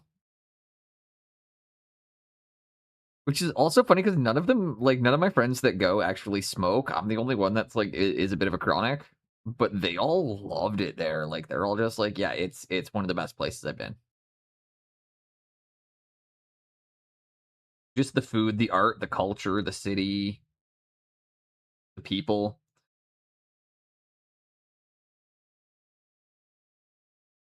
Just it's interesting. I'm getting like such positive feedback from people on the way there.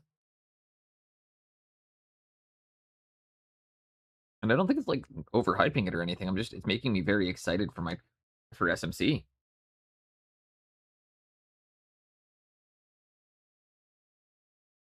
But it was funny. So I'm having breakfast with my buddy yesterday or on Sunday, Saturday. I'm having breakfast with my buddy. He was one of the ones I was actually talking to. Is telling me about his trip to Amsterdam recently.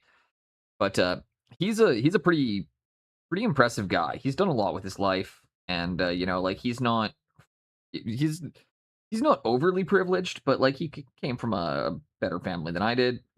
And he really understood the value of networking from a young age. So He's got a good career. We're hanging out with we're having breakfast, catching up, and it's him and his wife, and she's pregnant. She's having a kid in a couple of weeks, and they're both working government jobs, making pretty good salaries. Just bought a condo, they're telling me, and I'm sitting there with Ashley, and we're just fucking like, she's like, I'm a sous chef, and he paints toys for a living, and like she was like, so she's like trying to understand what I do. And I'm like, like, I paint Warhammer. And then she's like, what is that? And then I try to explain, and she's like, oh, is it like Dungeons and Dragons stuff? And it's immediately, as soon as I get that one, it's just every time I get that question, my response is, yeah, exactly like that. As soon as I know that I'm not going to be able to explain it to you, I just say yes to whatever it is you think I do.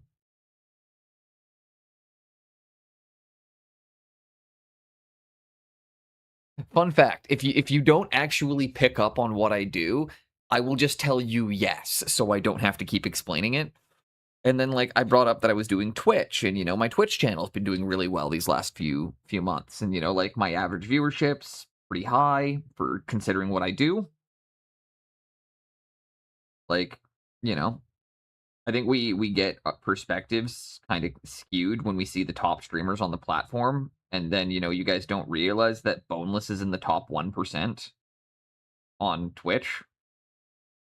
Most of the miniature painters are in the top 2%. We tend to do better. This is one of those categories. But it was really funny because, like, we're talking and telling her that, and she's like, "Oh, like, what is Twitch? Is it like a gaming thing?" And I was like, "Do you watch YouTube?" Like, "Yeah, I know what YouTube is." And I was like, "Okay, I'm a YouTuber." Literally just pivoted on the spot, and I was like, "Oh, I'm a YouTuber." That makes sense.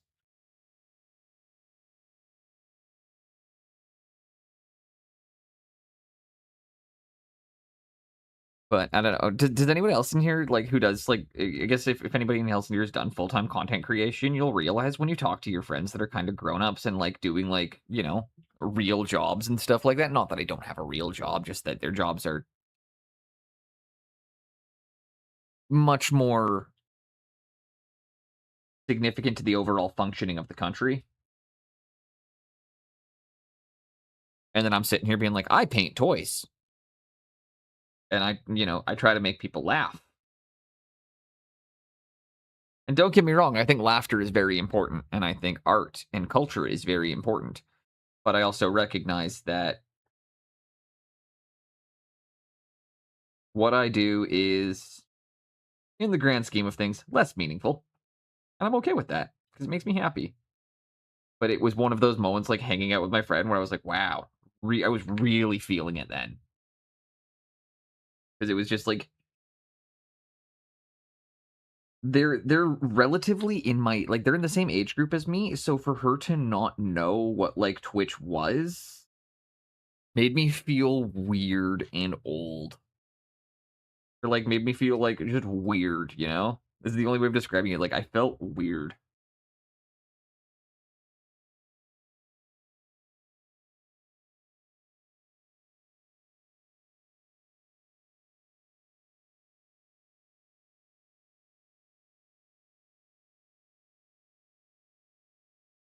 Being an artist is such a strange job.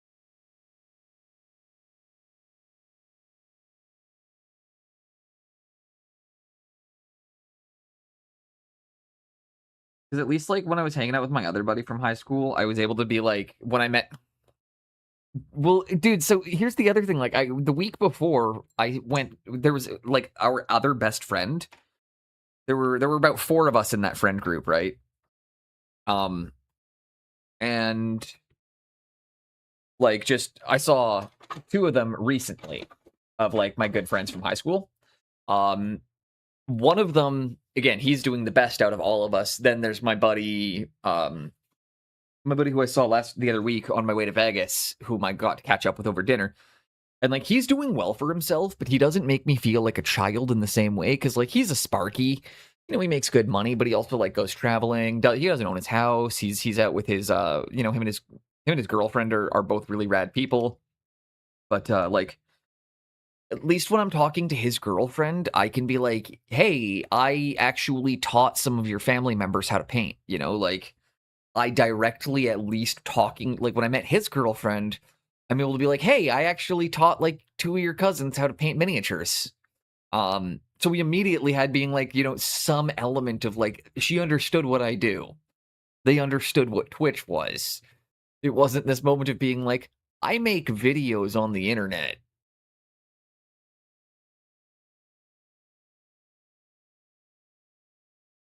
Anyways, that was part of my weekend, and I just thought it's always fun when okay, I start wheezing. Some element of connecting. It was just kind of it's not that I couldn't connect with my other friend's wife. It was just kind of funny because they make me feel like a child, right? Like I can hang out with some of my friends from high school, and some of them are like, "Oh yeah, we're all kind of in similar places, but there are a couple of them where you just feel a little bit like a child because you're like, they're so grown up in comparison.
Uh, who would want to be 30 or 5-year-olds? I mean, to be fair, again, like it's really nice when I hear that my friends are doing well for themselves. I enjoy catching up with them. I enjoy that they're all doing pretty okay. I just it makes me feel, it makes me feel weird because and I also want to be very clear again.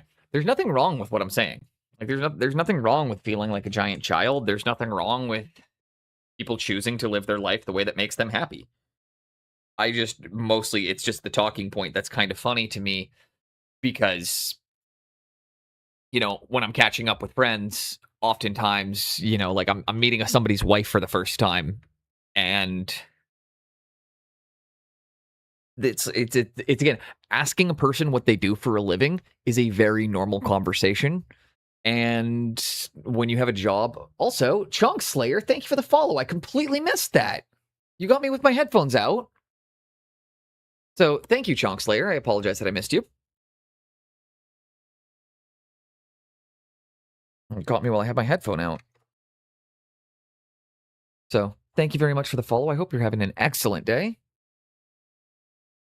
And where is my gluey glue?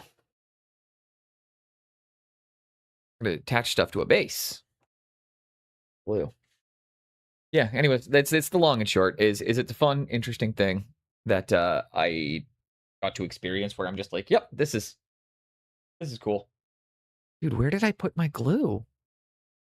I have super glue, right? Oh, there it is.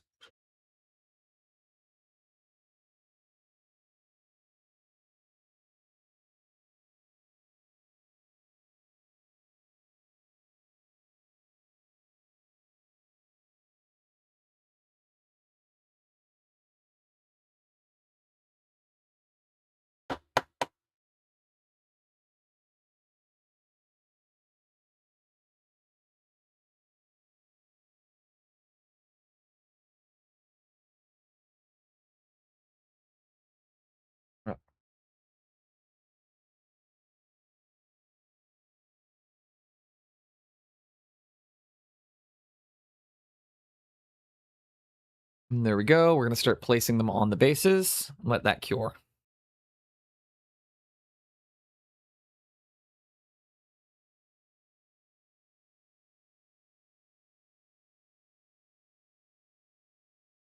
And then this is essentially, we've got them, the base coat's done of the colors where we need to be able to get them. And now I want them on their bases, so that way we can...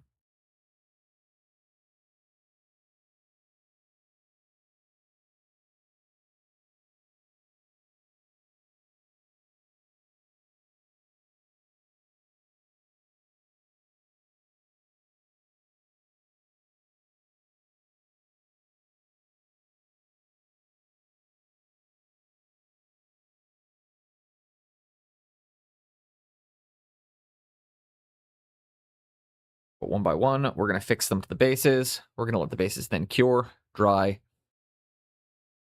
And this is going to essentially just help us with now being able to see the lighting correctly on the models.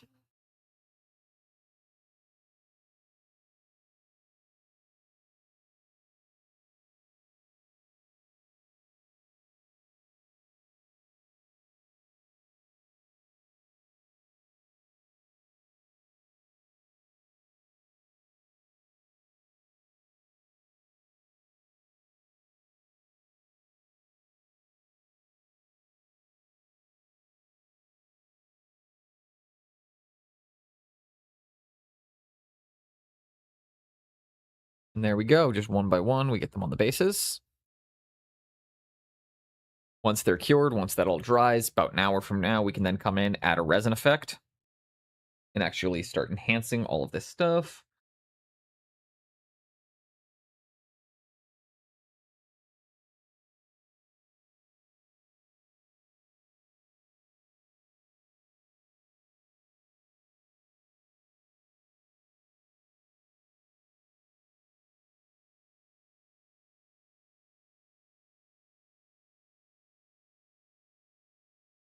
And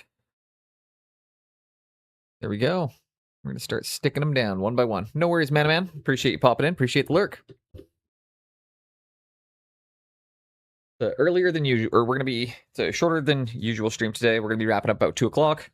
Got my painting stuff's at then. So maybe 1:55 we'll rate out. Maybe next week if I'm going to be doing this, I got to go early live, or I got to go live earlier on Mondays.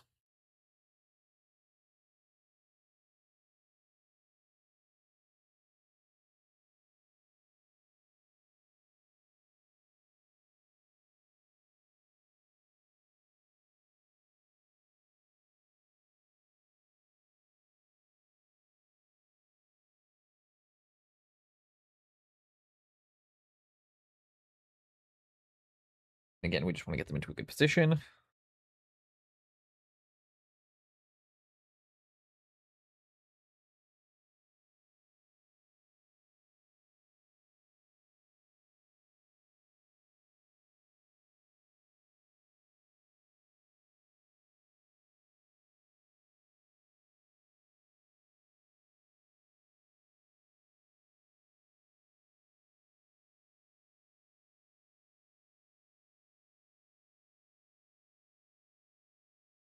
Fuck.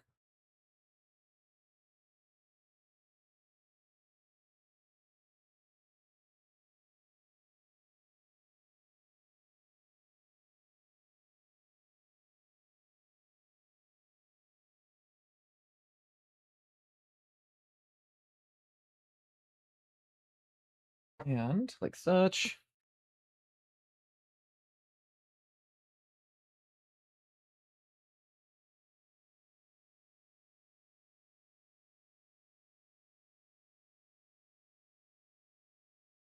I was talking about this bit yesterday too. The other thing I will say, I did notice when I was hanging out with my friends, is that like streaming is making me a very bad conversationalist. While I'm very good at talking, I'm not very good at listening. I'm coming to realize, like, the more I'm visiting with people, the more I'm going out and doing stuff, that I'm like, I have a really hard time turning streamer mode off.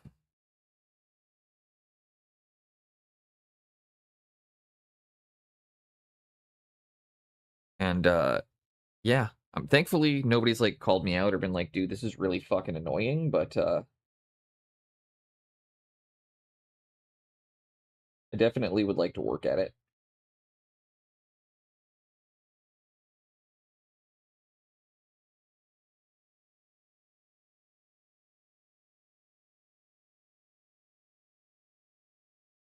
All right, 2 more to go. Then we'll bust out the troll for a bit here.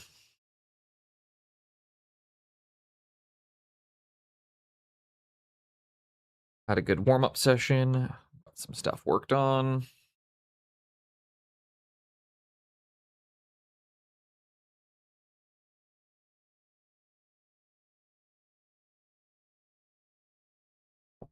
Touch the mic. Always a good habit. People love when you do that, Boneless.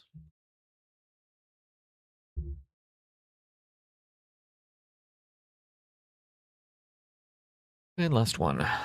And we can have an ad break in about 5 minutes here.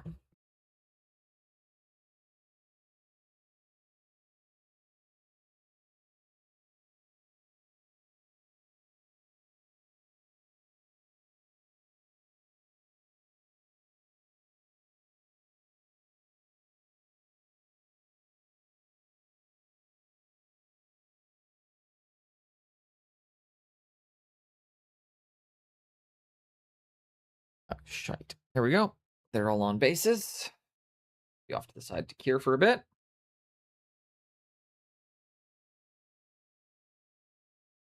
And then we'll go back to the troll now that he's got his varnish layer dried. Change out. I'm gonna actually have a pee and a change out my paint water too, because that is particulates in it and other stuff, and I'm doing display work, so I gotta be really careful.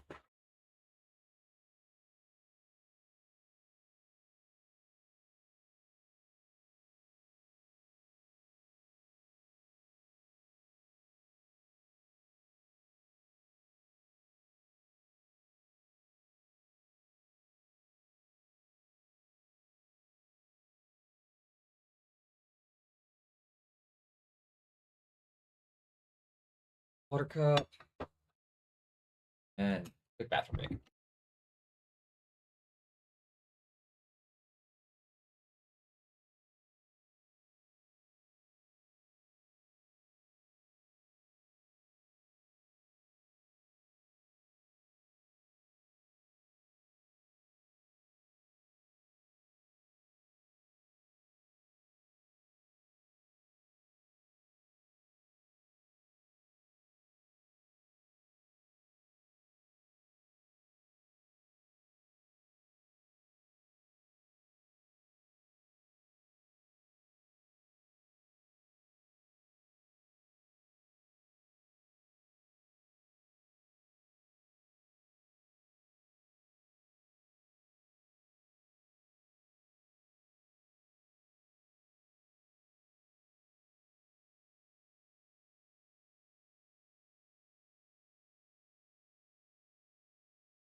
Alrighty, and I'm back.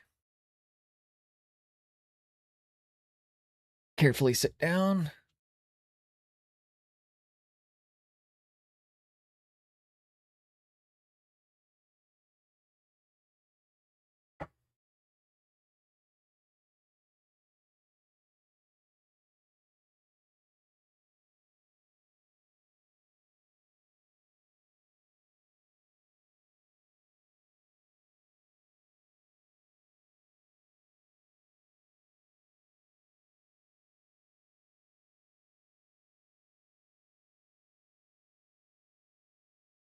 Oh, excuse me.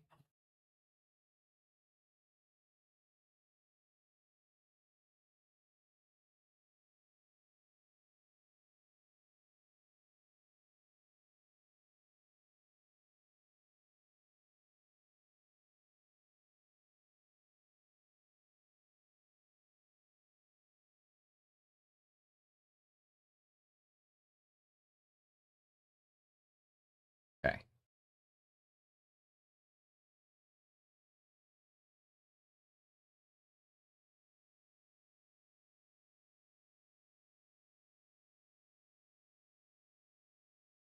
And where's my tissue to dry my stuff off? And there we go. Okay.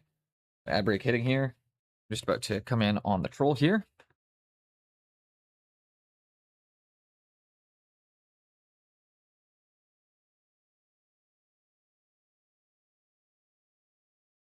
I'm going to start refining in on a couple areas that I know where to be doing right now.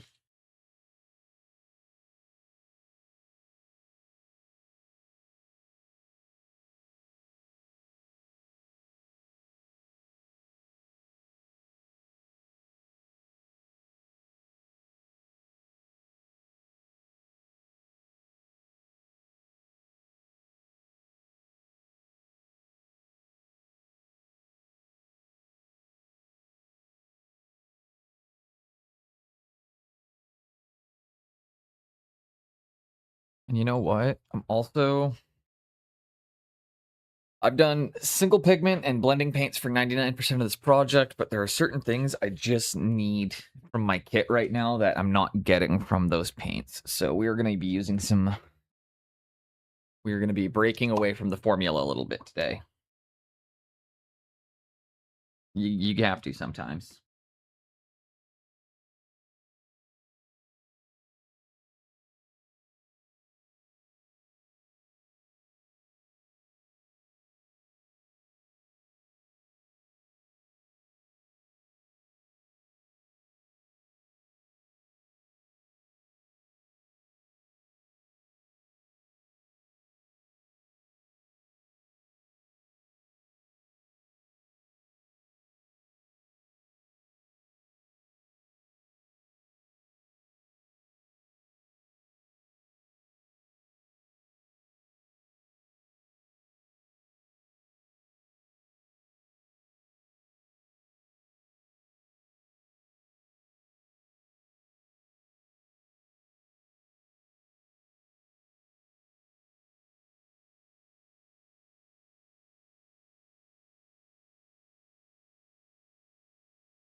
At a moment. Okay.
And we're going to be working in really thin colors right now.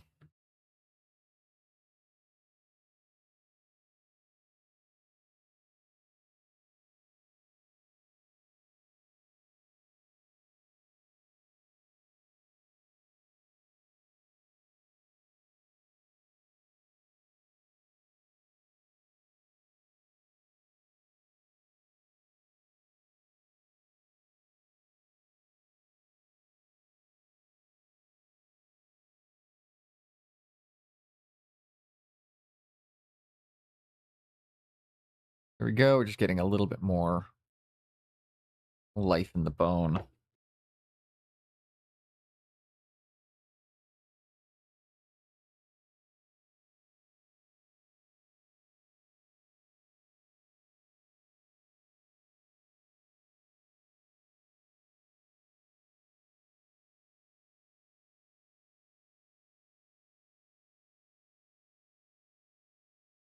Okay, add a bit more red to the palette. We're going to be working very thin today. Mostly just kind of glazes, and honestly, it's mostly just glazes right now.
I think everybody's going to agree as they're seeing it that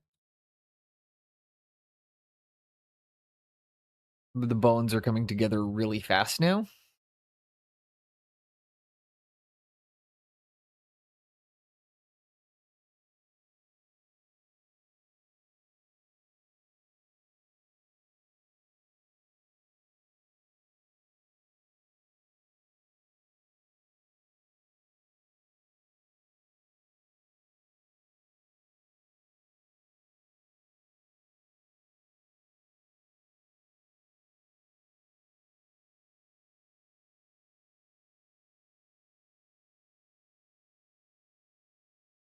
And that just looks...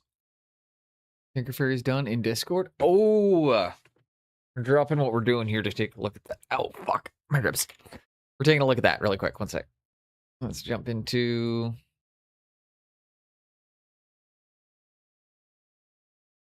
the wrong tab. Let's take a look at this.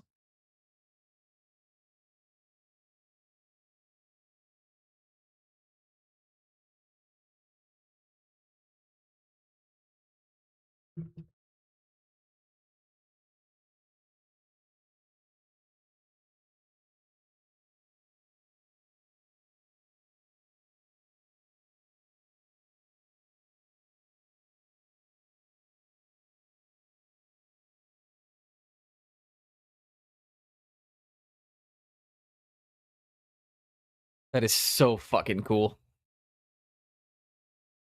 That is so good, Jinx.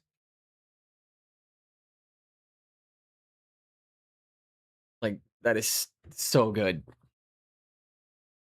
It's been an absolute joy getting to watch you work on that. So thank you for sharing that with us and also sharing all the progress with us throughout. Because again, people often will see these really high level models and things that look like Tinker Fairy and think, oh man, they'll just see the model and they don't see the months you spent painting it.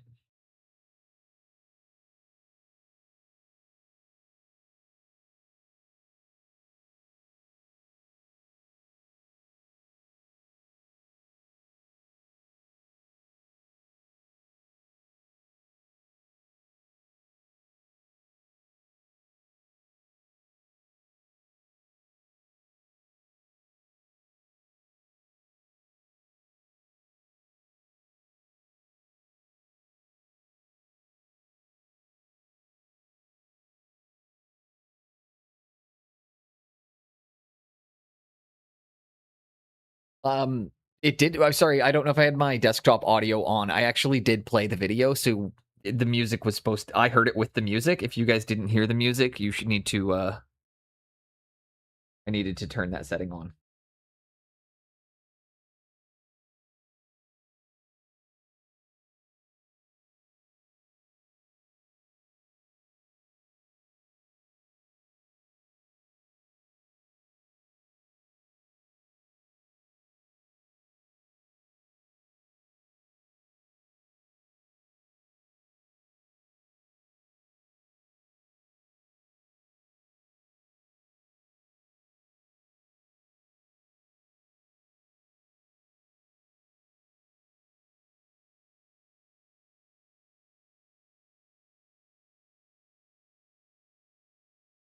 Um,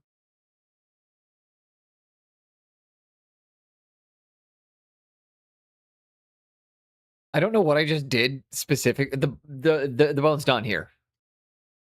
That's done. That's done. That's done. Those are done.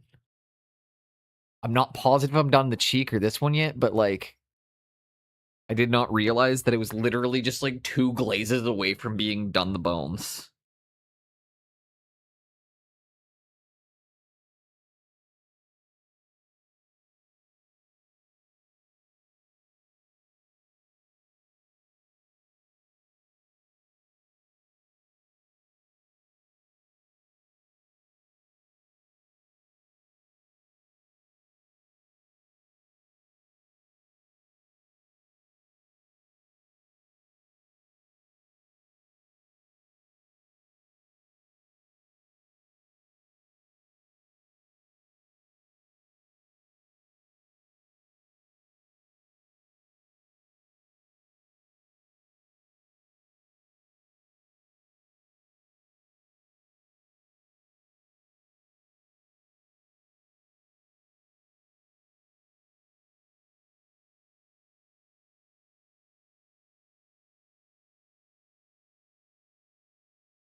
Excellent. Sorry.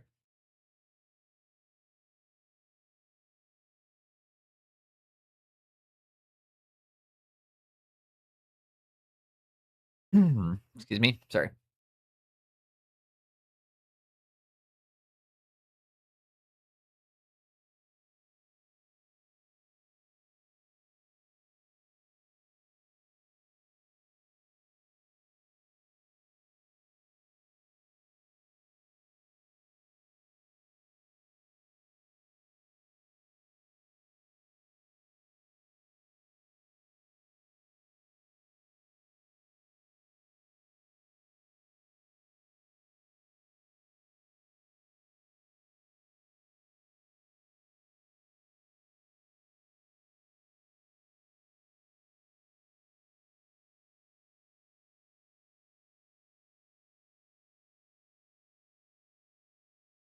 Uh,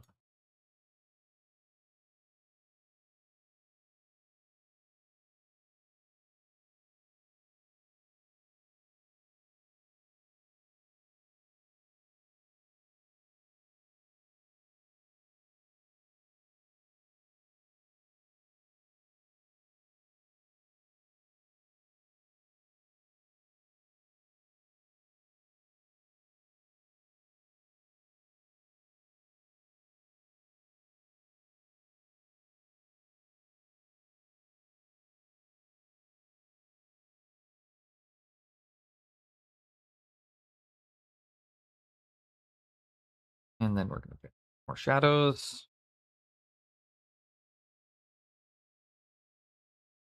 Spring agonizing death.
And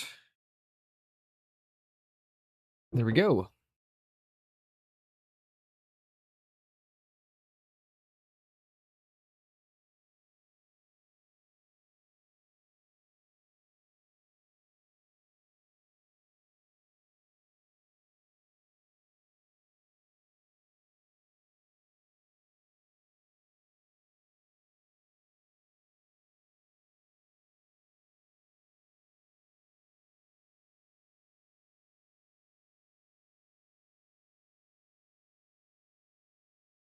I'm gonna have to figure out something to do over here. We'll talk that through later. Um,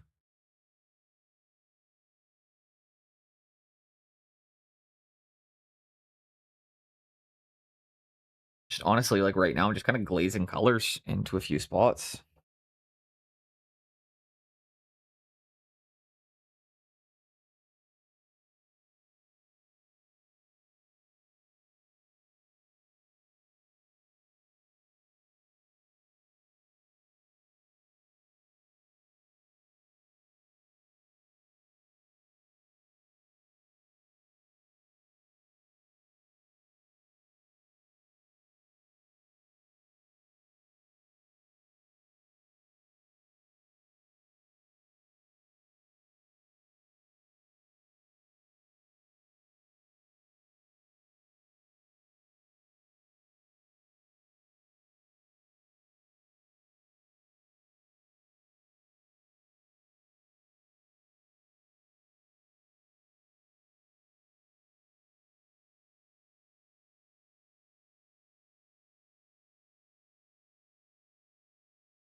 Sorry, guys, I'm just kind of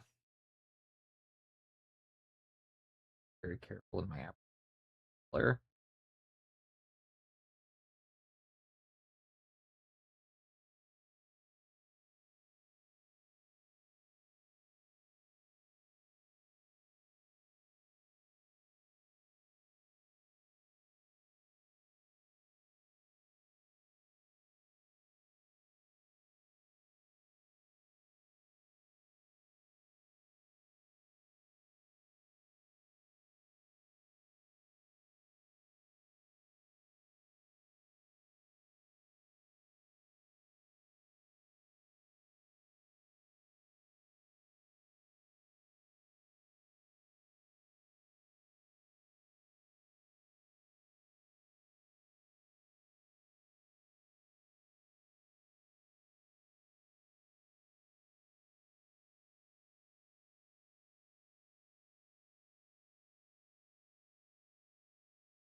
Hell, gone.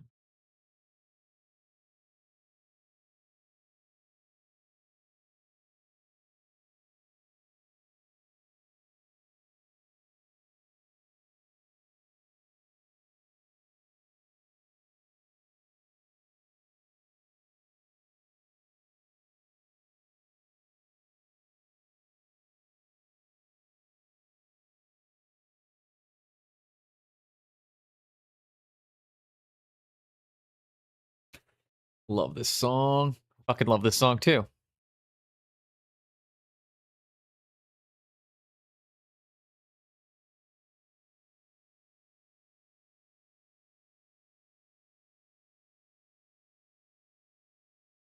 Honestly, most of this album was really good.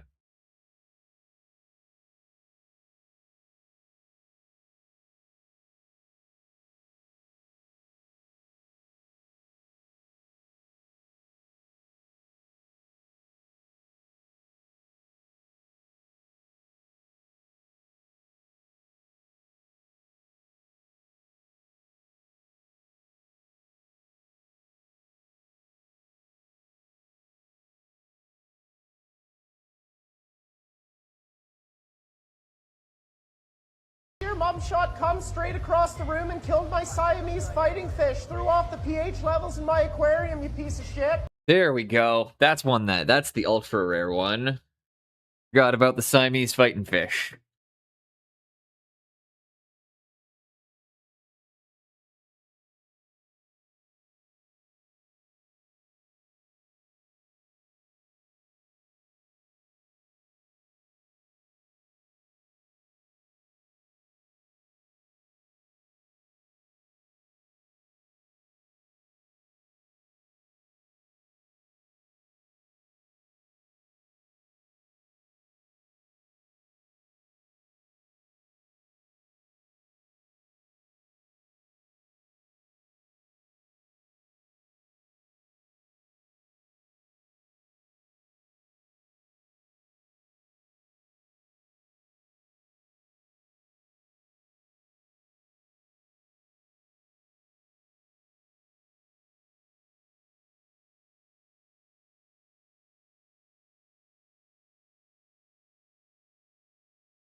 Ever, I don't know. I don't think so.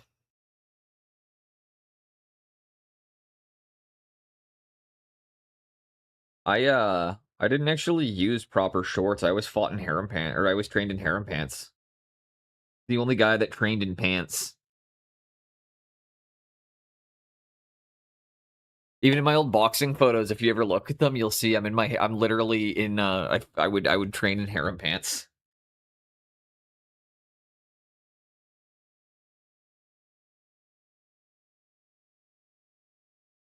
I liked the length because they helped mask, and I liked the length and the bagginess because they kind of camouflaged my knees a little bit. So it actually could make it more. It made it more challenging to see how my legs were bending, which could allow me to pivot in ways that made it harder for my opponents to see which way I was going to pivot and shift my weight.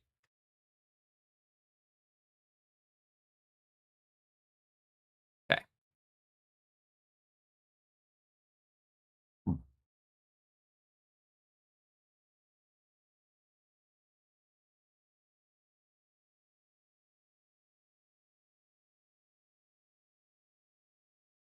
1 second. I'm actually now at that point now where I'm like, okay, wait. My lighting is correct. I think the skin is done. I genuinely think the skin is done.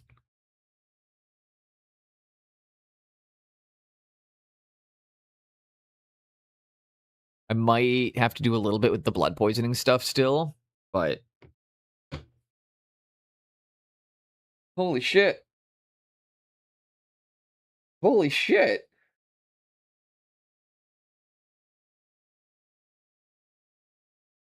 Sorry, I'm just having that brief moment of going, holy fuck, I actually finished this. Or like, I might actually Finish this in a couple of sessions.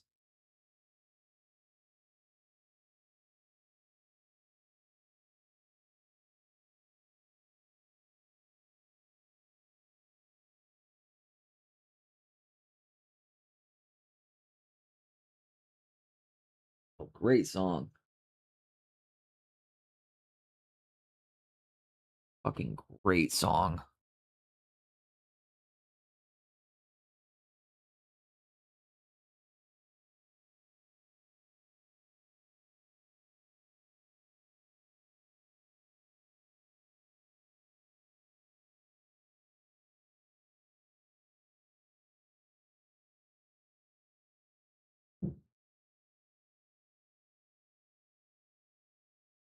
Yay for finishing things. Right? I'm just like, I'm seeing tiny little things I'd like to do still, but like I'm really getting happy with where my colors are.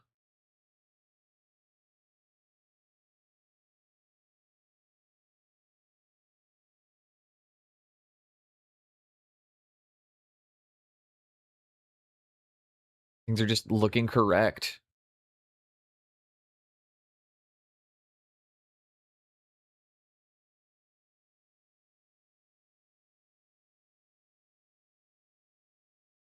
Like a prison with invisible bars. No matter where you at, it always follows you where you are. And it's hard out there for a pimp to get out, but it's harder for the hooker that he beat the shit out of.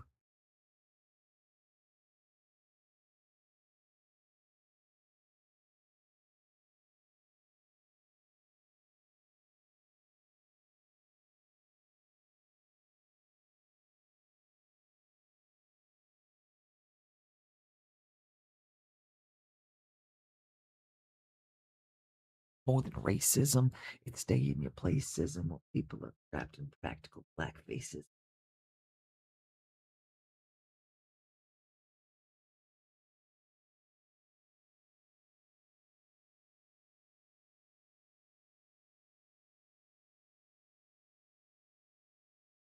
The annihilation of mental colonization. Honestly, this is like one of my favorite albums, and it's a shame that most of it's not on Spotify. But I mean, he deserves to get paid for his work, so I wonder why this one is not published there. Why the separation? Why we got Jamaicans hating on the Haitians when the British and French rape both nations?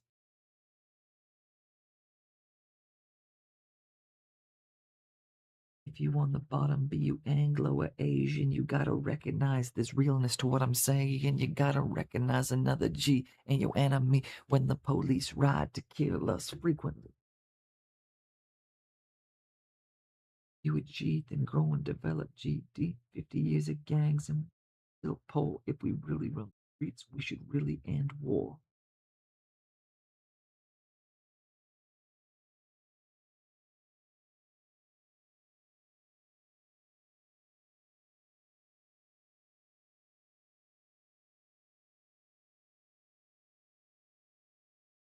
Like honestly, losing my vision is probably one of my biggest fears.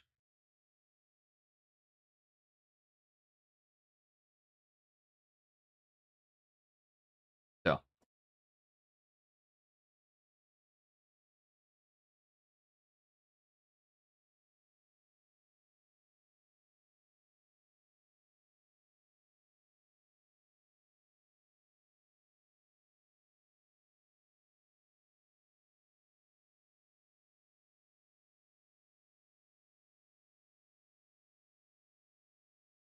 couldn't you just keep painting and claim it modern art? Probably, but I'm not a famous enough artist to be able to sell modern art. And I don't have the connections within the industry I would need at that point. Like, well, technically it's possible, but the realistic answer is you would need to either be an already established artist or you would need to have incredible fucking connections within the industry that could then market it as the blind man's art, you know?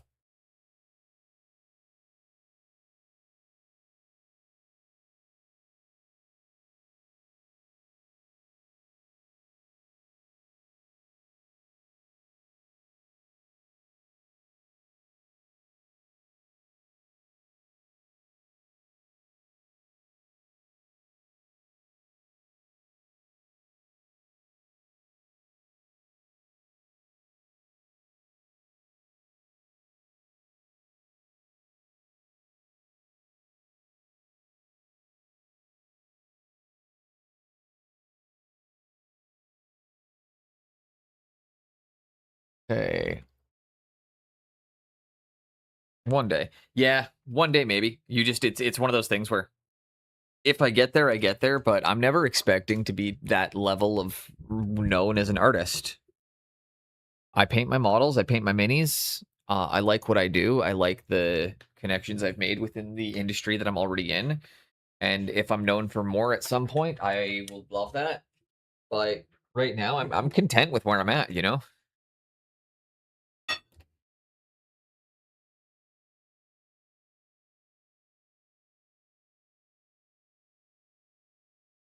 That sucks, man.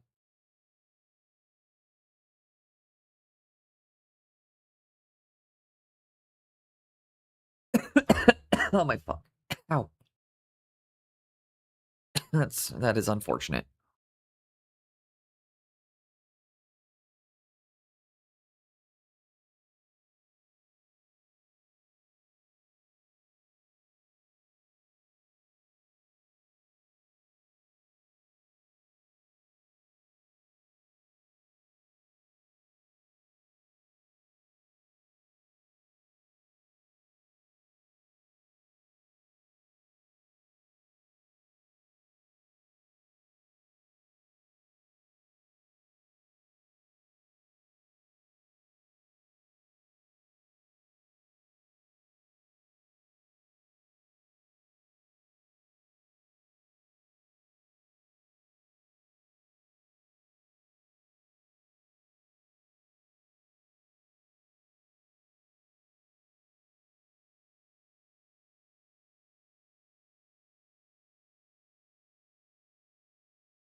And now is I need to bring in a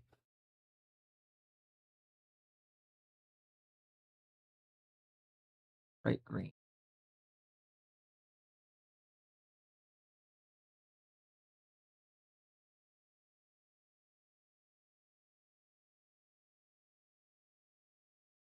And cobalt cyan.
And no, it's all good. It's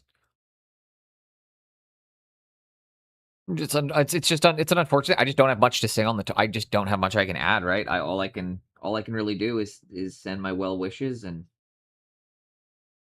beyond that, it's unfortunate.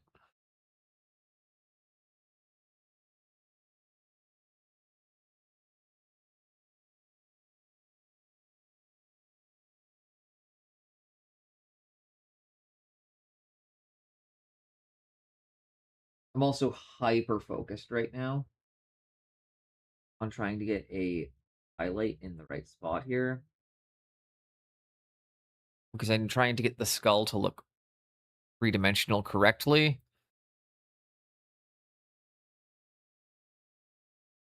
When I need to get it's working up here because I got it where you get the skin looking higher and casting a tiny dark shadow there.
Dixon, thank you. We're working back in to try and get some of those 3D elements in. So I'm folding in a highlight to show that there's like skin a little bit here, tiny little shadow, and then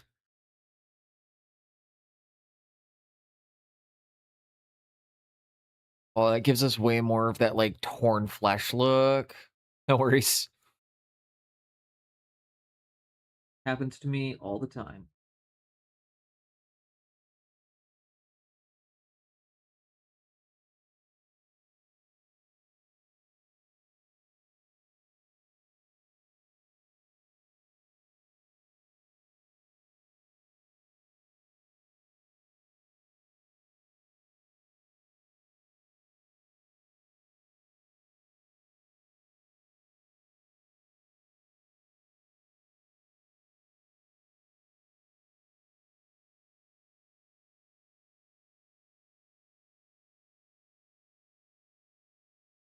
Well,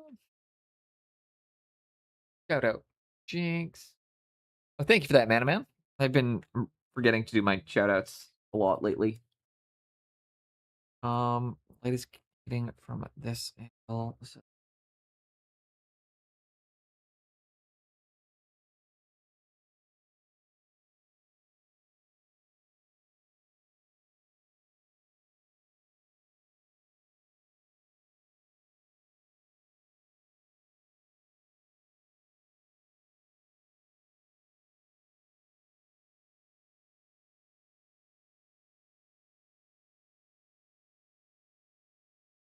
So working on trying to make the skin look more naturally like worn away.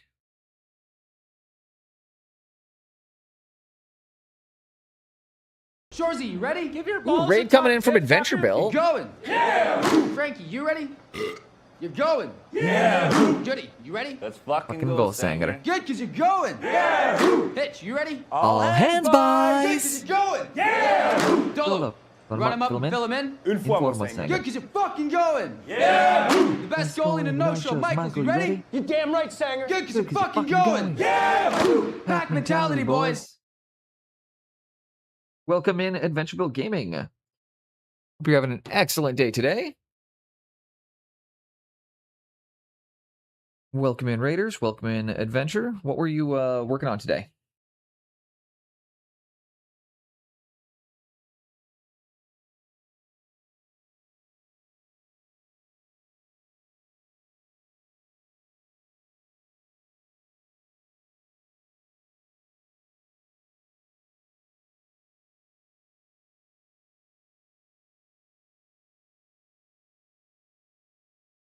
Of course, as always, we're link friendly in here, so if you'd like to share what you were working on today as well, Adventure, you know you're welcome to. You got a raid and run? Understand? Go get yourself some food, go get whatever you need. But welcome in. Hope everybody is having an excellent day so far. We are continuing to work on our troll.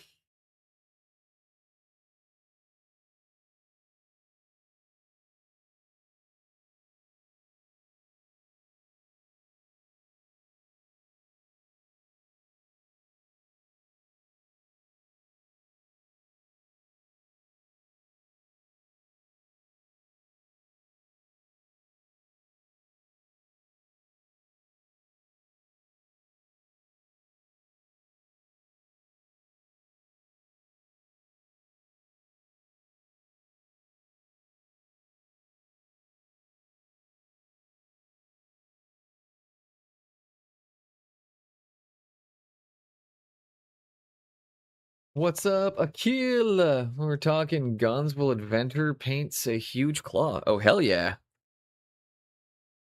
What huge claw were you working on?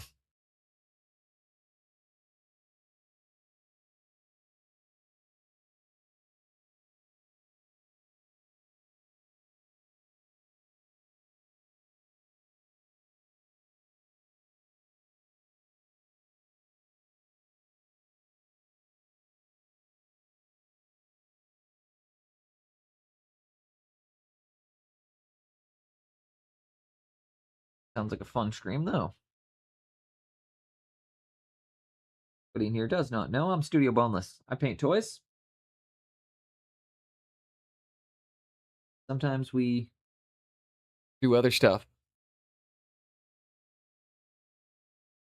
Hey, painting some terrain with giant orc claw. Ooh, love terrain day. Terrain is fun because you get to move so fast, right? Like it's just like smash, smash, smash, and it looks so good so quickly.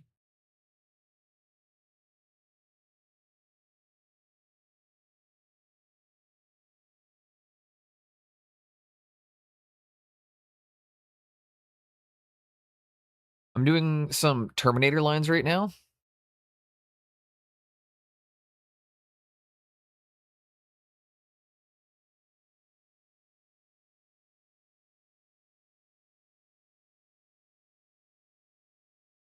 I'm doing glazing and Terminator lines.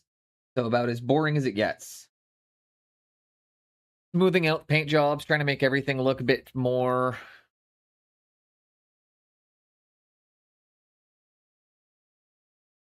Make everything look a little bit more defined and a little bit more kind of smooth, while also increasing and emphasizing a lot of the textures that we've worked in and created across the project up to this point. So a lot of it is just coming in kind of and finding those little areas to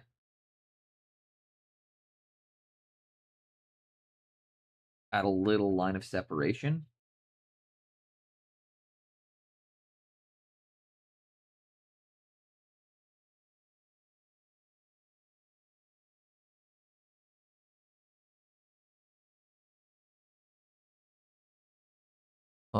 I'm restoring one of my old minis again, covered in paint to the point that the green stuff the cloak. Ooh, I'll take a look at that in just a second.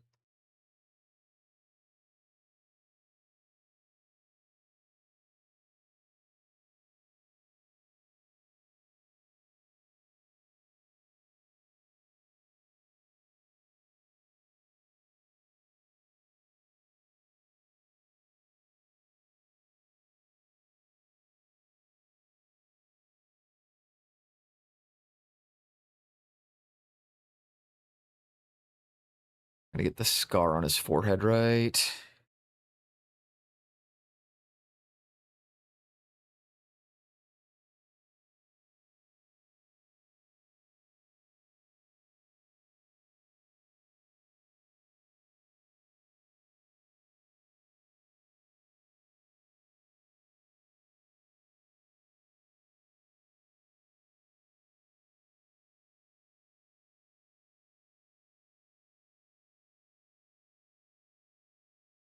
And got some new paints. They're super bright. Ooh. Which paints do you get? And I will take a look at that now. You look like a Thank you cut very of much for the fuckable follow, by meat. the way. Are Akira? you? Appreciate that a ton. Damn, that looks good, Adventure. Nice hazard striping.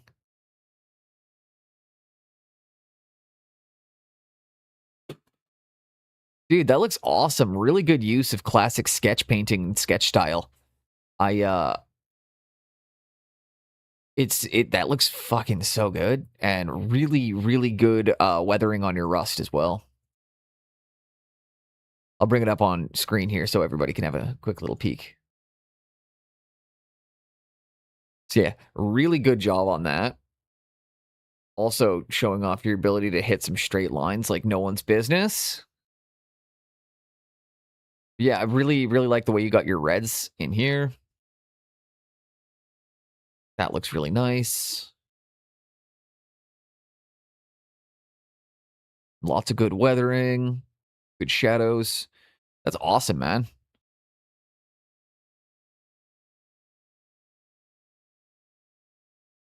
$30 hub airbrush paint. Ooh. I don't actually use any airbrush specific paint. Like I do airbrush quite a bit, but I don't buy airbrush paints. Not because there's anything wrong with them, but I would rather just have thick paint that I can thin out myself. However, certain paints don't airbrush very nice either because they the pigment grain can be too large, so that's why there is the advantage of knowing that it's a pigment grain that will go through my airbrush.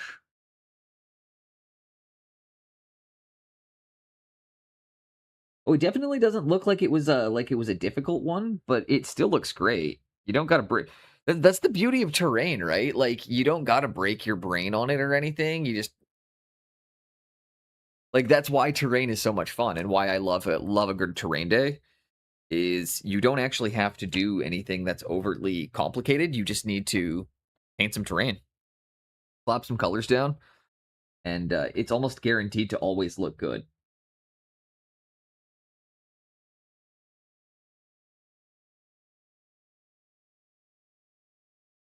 But you showed like really good understanding and use of color in that, and pairing your colors together really nicely.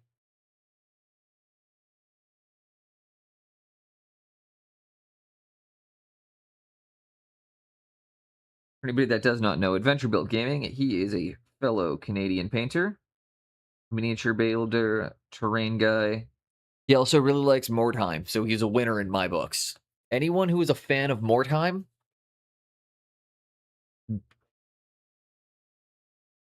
or Bordheim, if you're a fan of Bordheim as well, you're good in my books. But if you like Mordheim, you're always good in my books. Adventure does really cool stuff. Highly recommend everyone check him out as well. You know, we always stand by our own on this. The Canadians always stand by their own on this channel.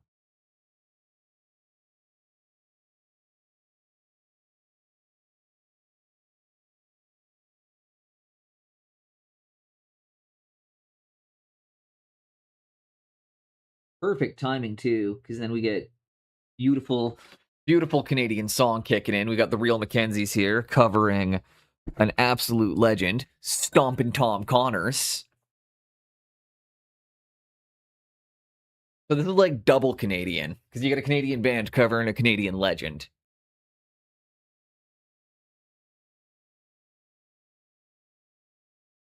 Singing about Canada.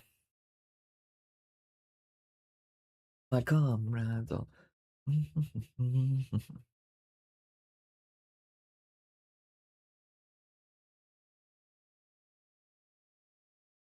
Exactly. And like, dude, you're I don't know. I've been watching you for a couple months now, and you're leveling up really fast.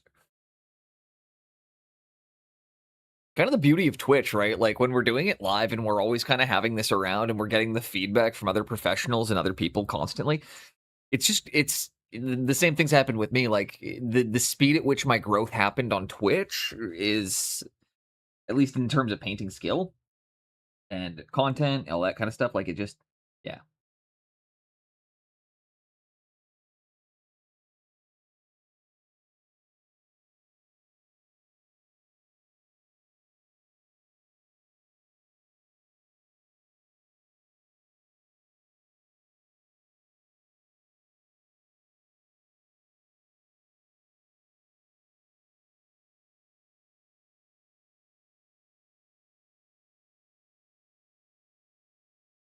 Hey, Tinker Fairy's been submitted.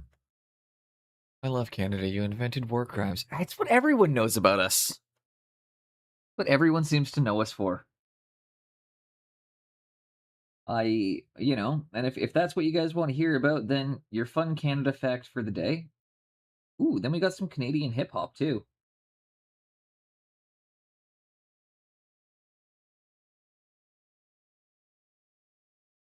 And not fucking Drake.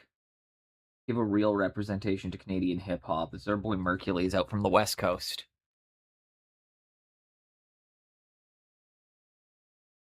But Akil, fun facts for you. Did you know that during the First World War, Canadian trench raiders killed more people with shovels than bayonets?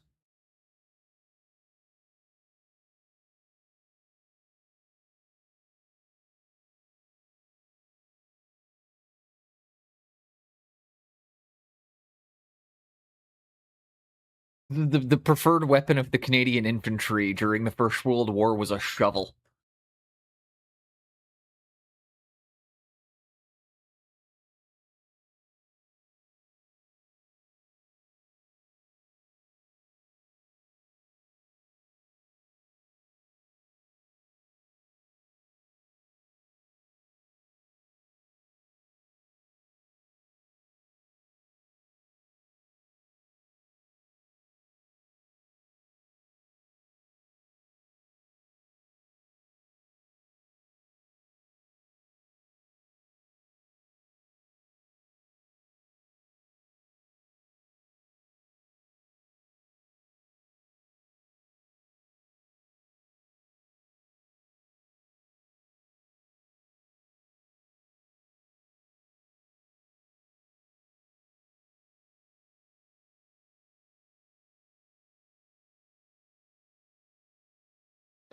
And packing for SMC.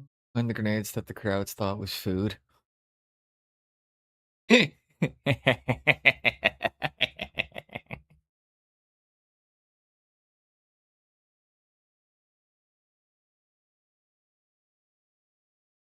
Yeah, we're actually Canada's the reason why there's the rules about POWs as well. But we're not going to get too far into any of that stuff because that's not the fun stuff to talk about. I'd rather just go into, like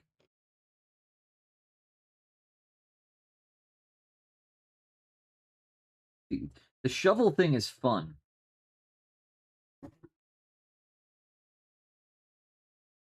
It's actually not true. I've had multiple people tell me that shovel fact is not fun, and they found it to be quite horrifying. I've actually been unfollowed over the shovel fact more than once. I'm not going to stop telling it, though. You can't handle shovels, and if you can't handle shovel talk and you can't handle discussions about full frontal male nudity, then very clearly this is not the place for you.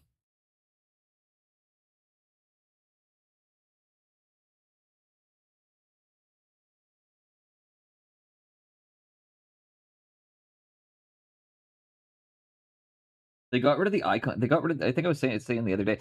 They got rid of the eye contact urinals at Scawfest this year. By the way, it pissed me off. They used to have at Scawfest every year. They get this like portable. It's a porto urinal that's just a big plastic X. But it was never tall enough, so it only came up to like your shoulder height. So anytime you were using it, you were about a foot away from somebody else, staring them directly in the eyes, like this far apart, both having to go. And if there were four of you, there were four heads like this, all just staring directly into like a small circle. And it was always hilarious. And unfortunately, this year they made them taller, so there was no eye contact. They also put up a fence around it instead of putting them in the middle of the smoke pit. Because in previous years, they didn't bother to put the urinals or the men's washroom in its own area. They just dropped urinals in the middle of the smoking section. It's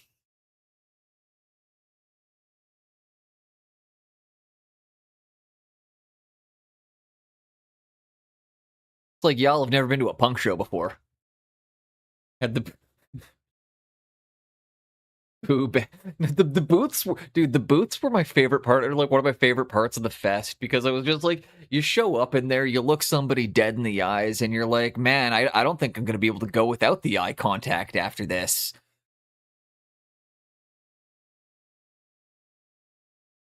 Welcome in, Cal.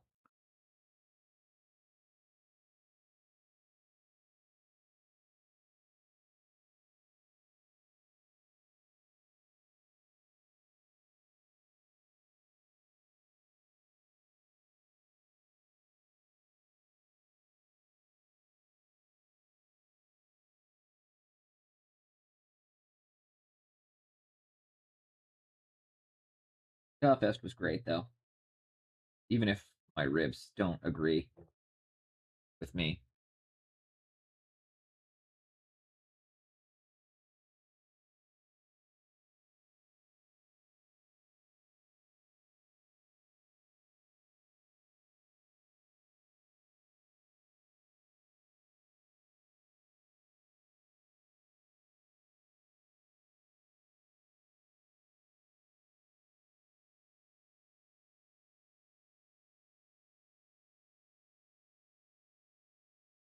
Well, I'm doing great today. I'm getting really, really good progress on the troll. I went to Download Festival and we had a dedicated P-Bush. Yeah, you guys get it. See?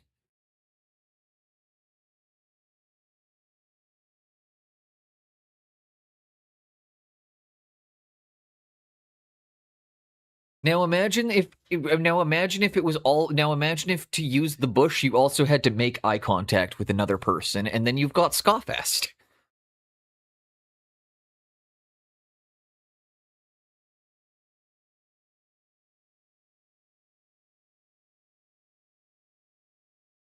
Fun fact, they did it was fun. They did a trailer video for the one night of Scoffest. The first night I was there, and in the trailer video, like in the Friday night was a great night. And then it's like going through the 45-second video of people dancing and all that, and then I think it's the 37 at 37 38 seconds. If you look, you can see me clutching my broken ribs trying to walk out of the mosh pit. You can see me half gritting, clutching my ribs, trying to very carefully get myself out of the pit.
Okay.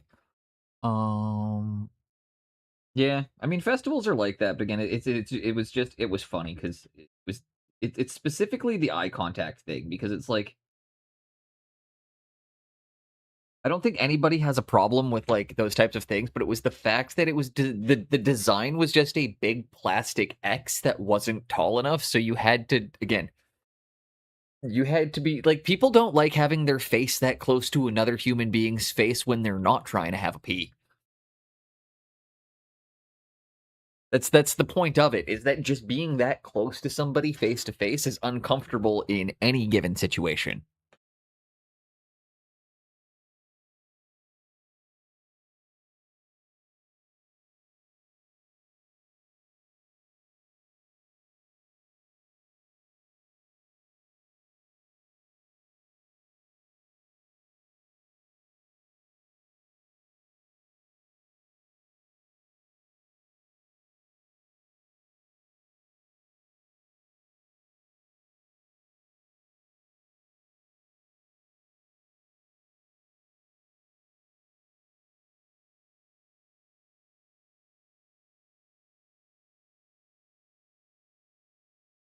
I heard somebody rumble in the bushes. Stop my horse. Whoa, Nelly.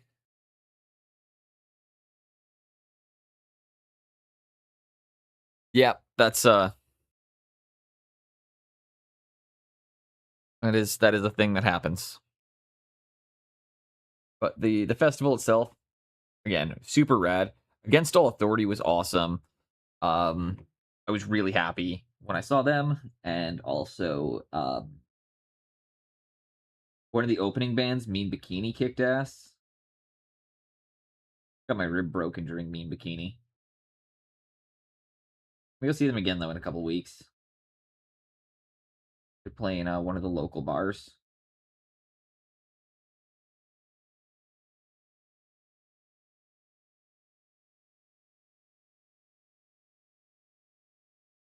You know what? I'm not reading that one out loud. We're not gonna tell that. We're just gonna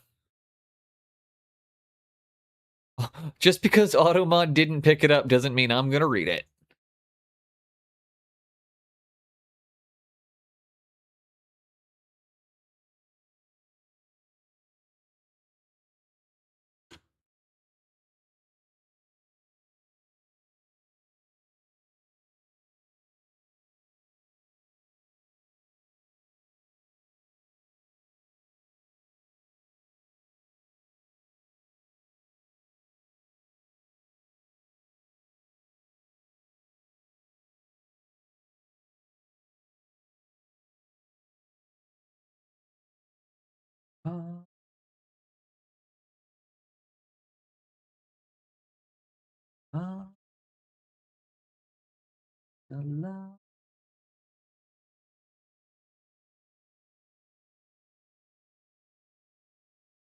Three broken ribs and a collapse.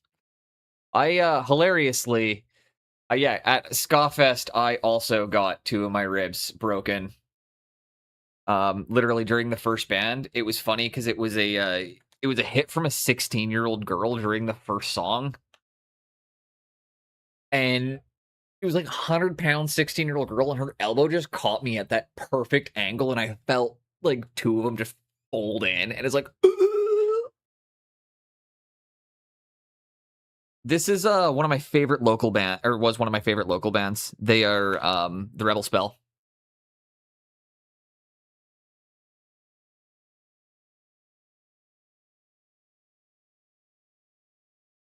They are fucking awesome. I think their music might not go over well with everyone, but doesn't matter to me. Yeah, I'll throw some of them in the queue after this.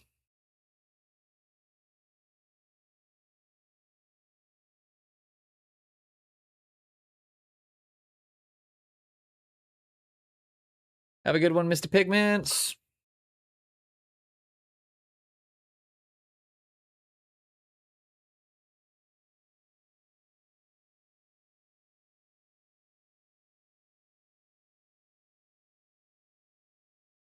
Oh, I just had that moment. I keep forgetting that I was like, I made that my stream alert a long time ago. I don't know how I just remembered the song ending. I collapsed. Yeah, see, I did the opposite where I was convinced that I was fine.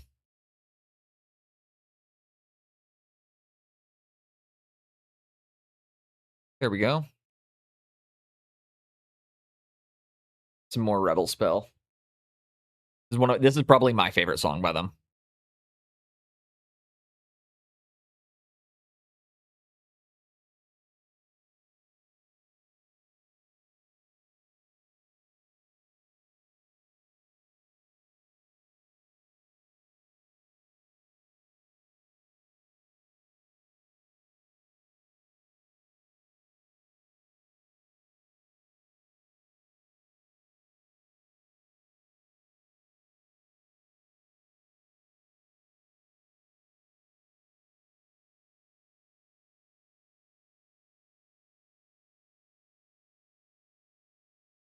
Na-na-na. Wanted revel. The Republican needed a solution, and violence is how they communicate.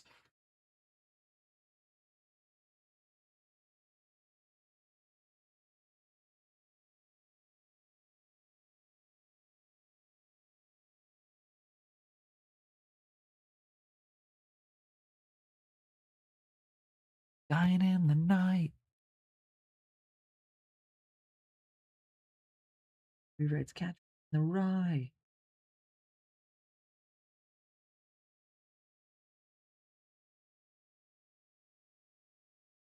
How many days 4 or 5 broke? Yeah, again, like it's I'm not too unfamiliar with getting my bones broken.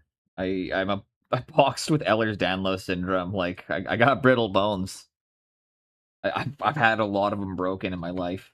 Just part of living. I refuse to let my disability be the better of me, and I do not let it impact my ability to live my life the way I want to live it. So you know what? Fuck it. If it means I gotta break some bones, I'll break some fucking bones. Republicans needed the solution. Justify the slaughter in Nicaragua, El Salvador, all the deaths in Guatemala. You use fear, you use hate, you use terror, you use pain. Take a deep breath, don't pull the hammer, don't pull it, squeeze the trigger. John Hinckley Jr. is my hero. Shoot straight next time. Shoot straight next time. Shoot straight. I sure broken. I know, man. Like I've had some. Um,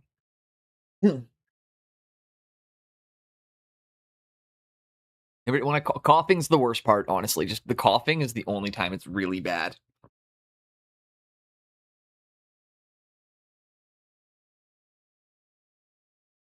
Now I gotta wrap up at about 1:55 my time, which is about 15 minutes here. So if anybody knows a really good target of who we should raid into, or if anybody in here is planning on streaming today and wants to get themselves or wants to boot up in the meantime, let me know.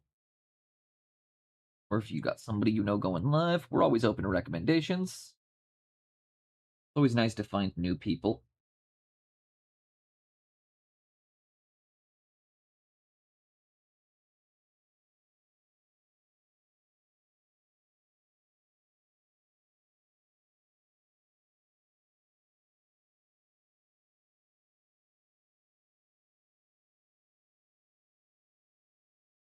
This one is also based on Canadian history.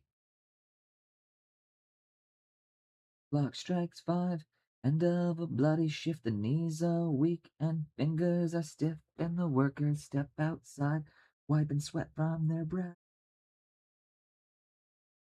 Time to decide, do we go home or fight? The chief turned spit, he wiped his lip, no way to stop us now. The fists were strong, but the will was stronger. 60 mindset, packing crowbars and hammers, marched back through the gate for the last goddamn day. Yeah, see, like again, typically.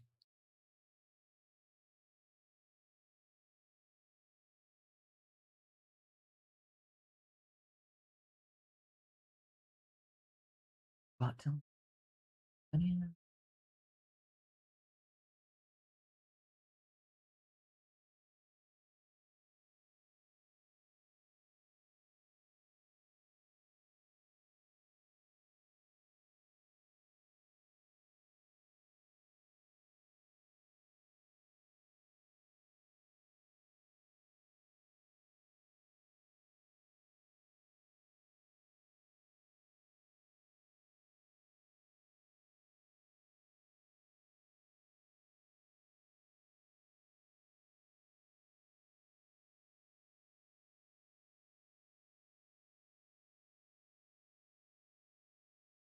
Okay.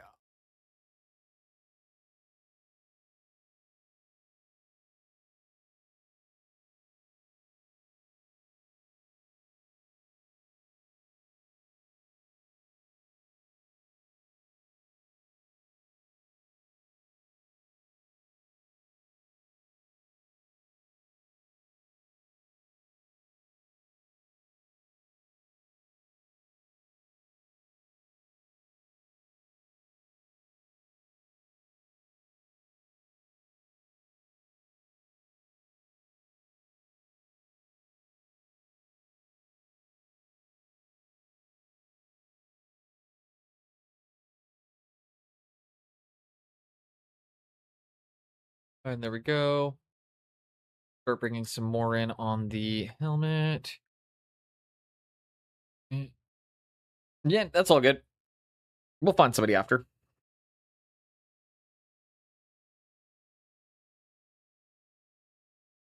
The stories about the Chiapas and the brazen Mohawk roar, all the love-filled soldiers who live and die for more. They're the ones among the crowd that won't back down. The stories and the legends that humble us all. Dreams of justice, brave romantics, amazing will of heart and purpose. They speak to us, say, hone your fear. The words of these warriors have rung in my ears for years. I fought the way it was, but I'm not a hero. I just stood up when no gambler take the odds. I fought the way it was, but I'm not a hero. I just stood up like no gambler take those odds. Like tiny alpine flowers on a wasteland of battered soil. All you need's the smallest piece of ground to live your life. But those with too much have the only means to claim 'em. Who can face the challenge? Who will save us all? Brazilia's workers, Sandinistas, people's armies, ragtag rebels, tiny diggers, smaller chances. Will they be forgotten? Well, I don't think so.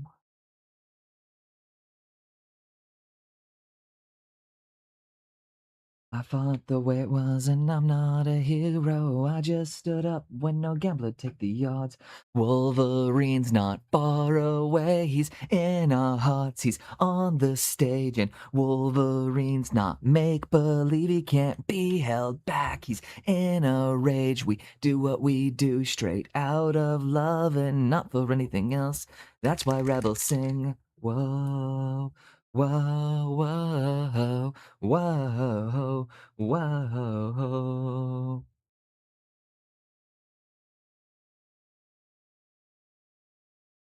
Yeah, honestly, just one of my favorite local bands, unfortunately. The singer passed away almost 10 years ago now.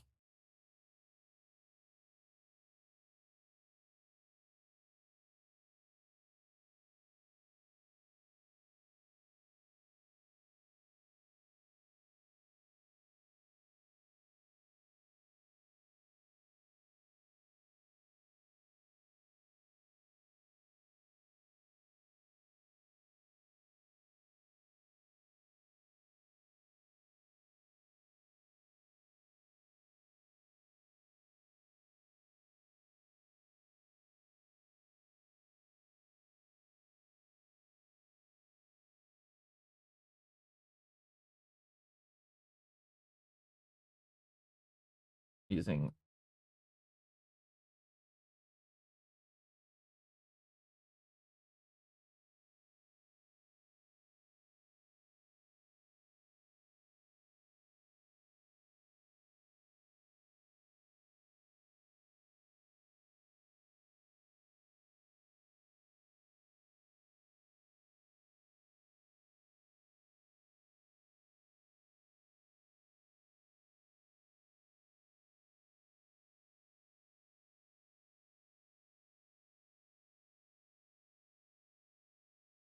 When I saw change now because the clothes are bought.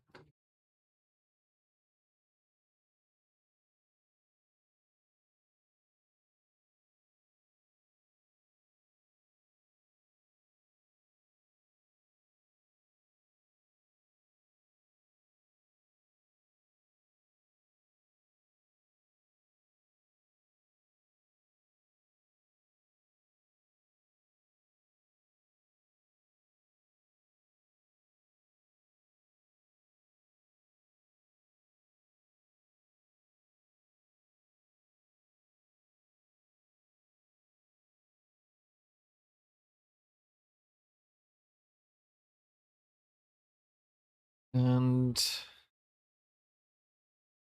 is really starting to look like the skin is pulling or it's actually ripped up there. That's good.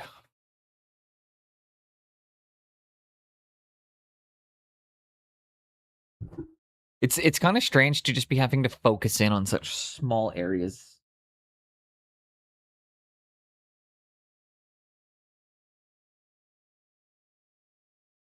Okay.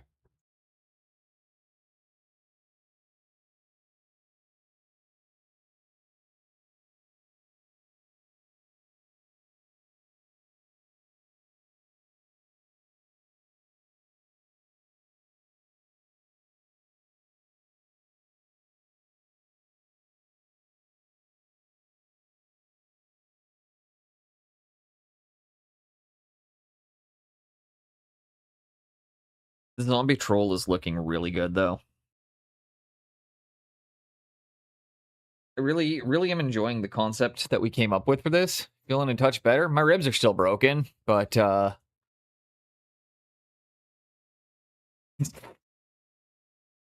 mean, I feel fine. It's just I got the shit kicked out of me. You know, mentally I'm doing great though, and like, yeah, I feel about the same. Not sleeping great because I'm waking up constantly throughout the night. Because like anytime I move or cough in my sleep, it like jars me awake.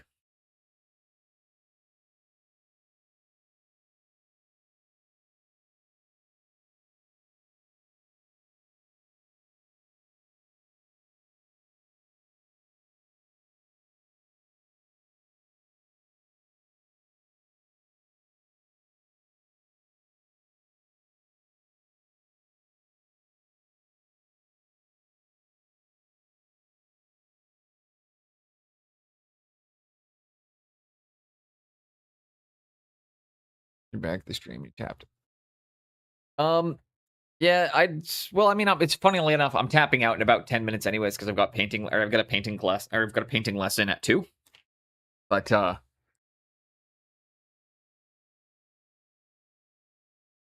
actually, I'm gonna touch base and make sure that's still on because if it's not, I'm gonna stream for a while longer.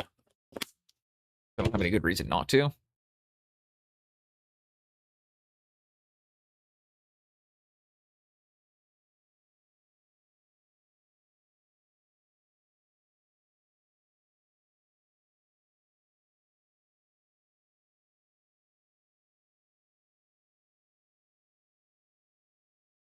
Yeah, mostly just gotta check really quickly, see if it's good to go or not.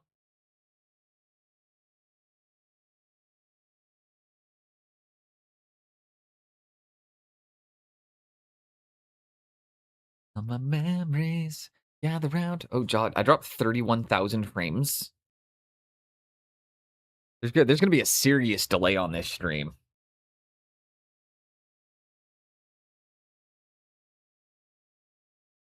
Okay, if anybody's noticing that it feels like it's taking me a long time to reply to you, I'm down about 30,000 frames. So that's like a 40-second delay.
Okay.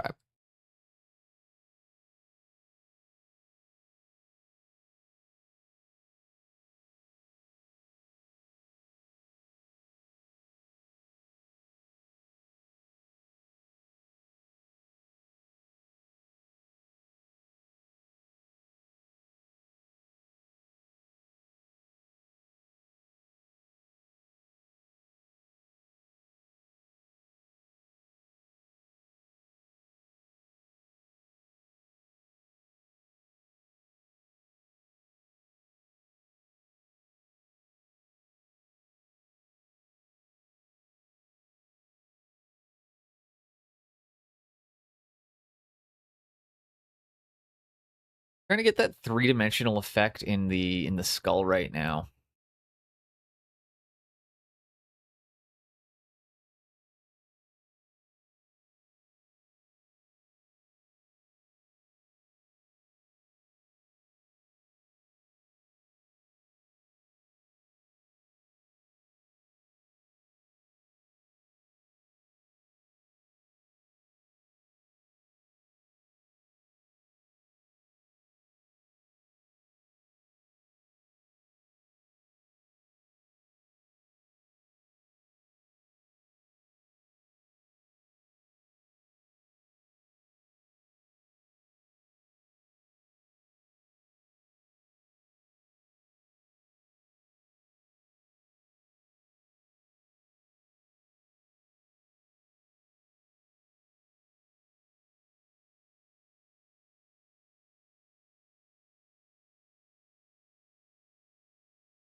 Okay, there we go.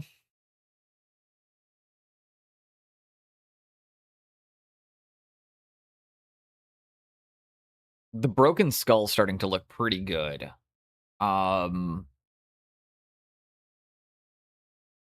gonna have to figure out maybe that's an idea. Mom said it pains the weight of my craft expansion. Born in a little shop of horse that I can't even afford to rent in. Where's the exit?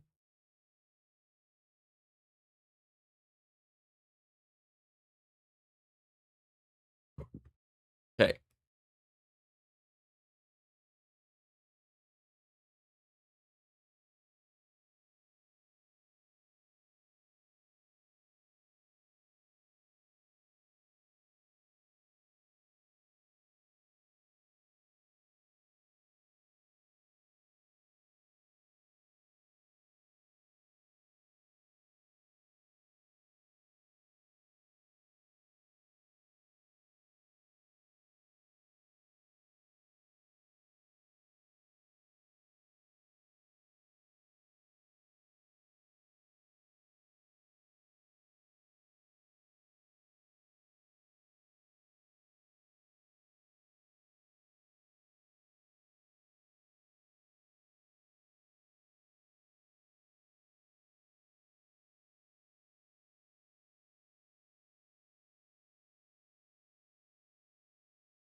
Okay, that's where I'm gonna have to stop it for today, I think. Although we're gonna make some more progress on this, so I have places to be, important things to do. Go and raid out. Gives me time to stretch. And then I am going to be back on Thursday at 10 a.m. Pacific Standard Time. I know a few people going right now. A few good ones.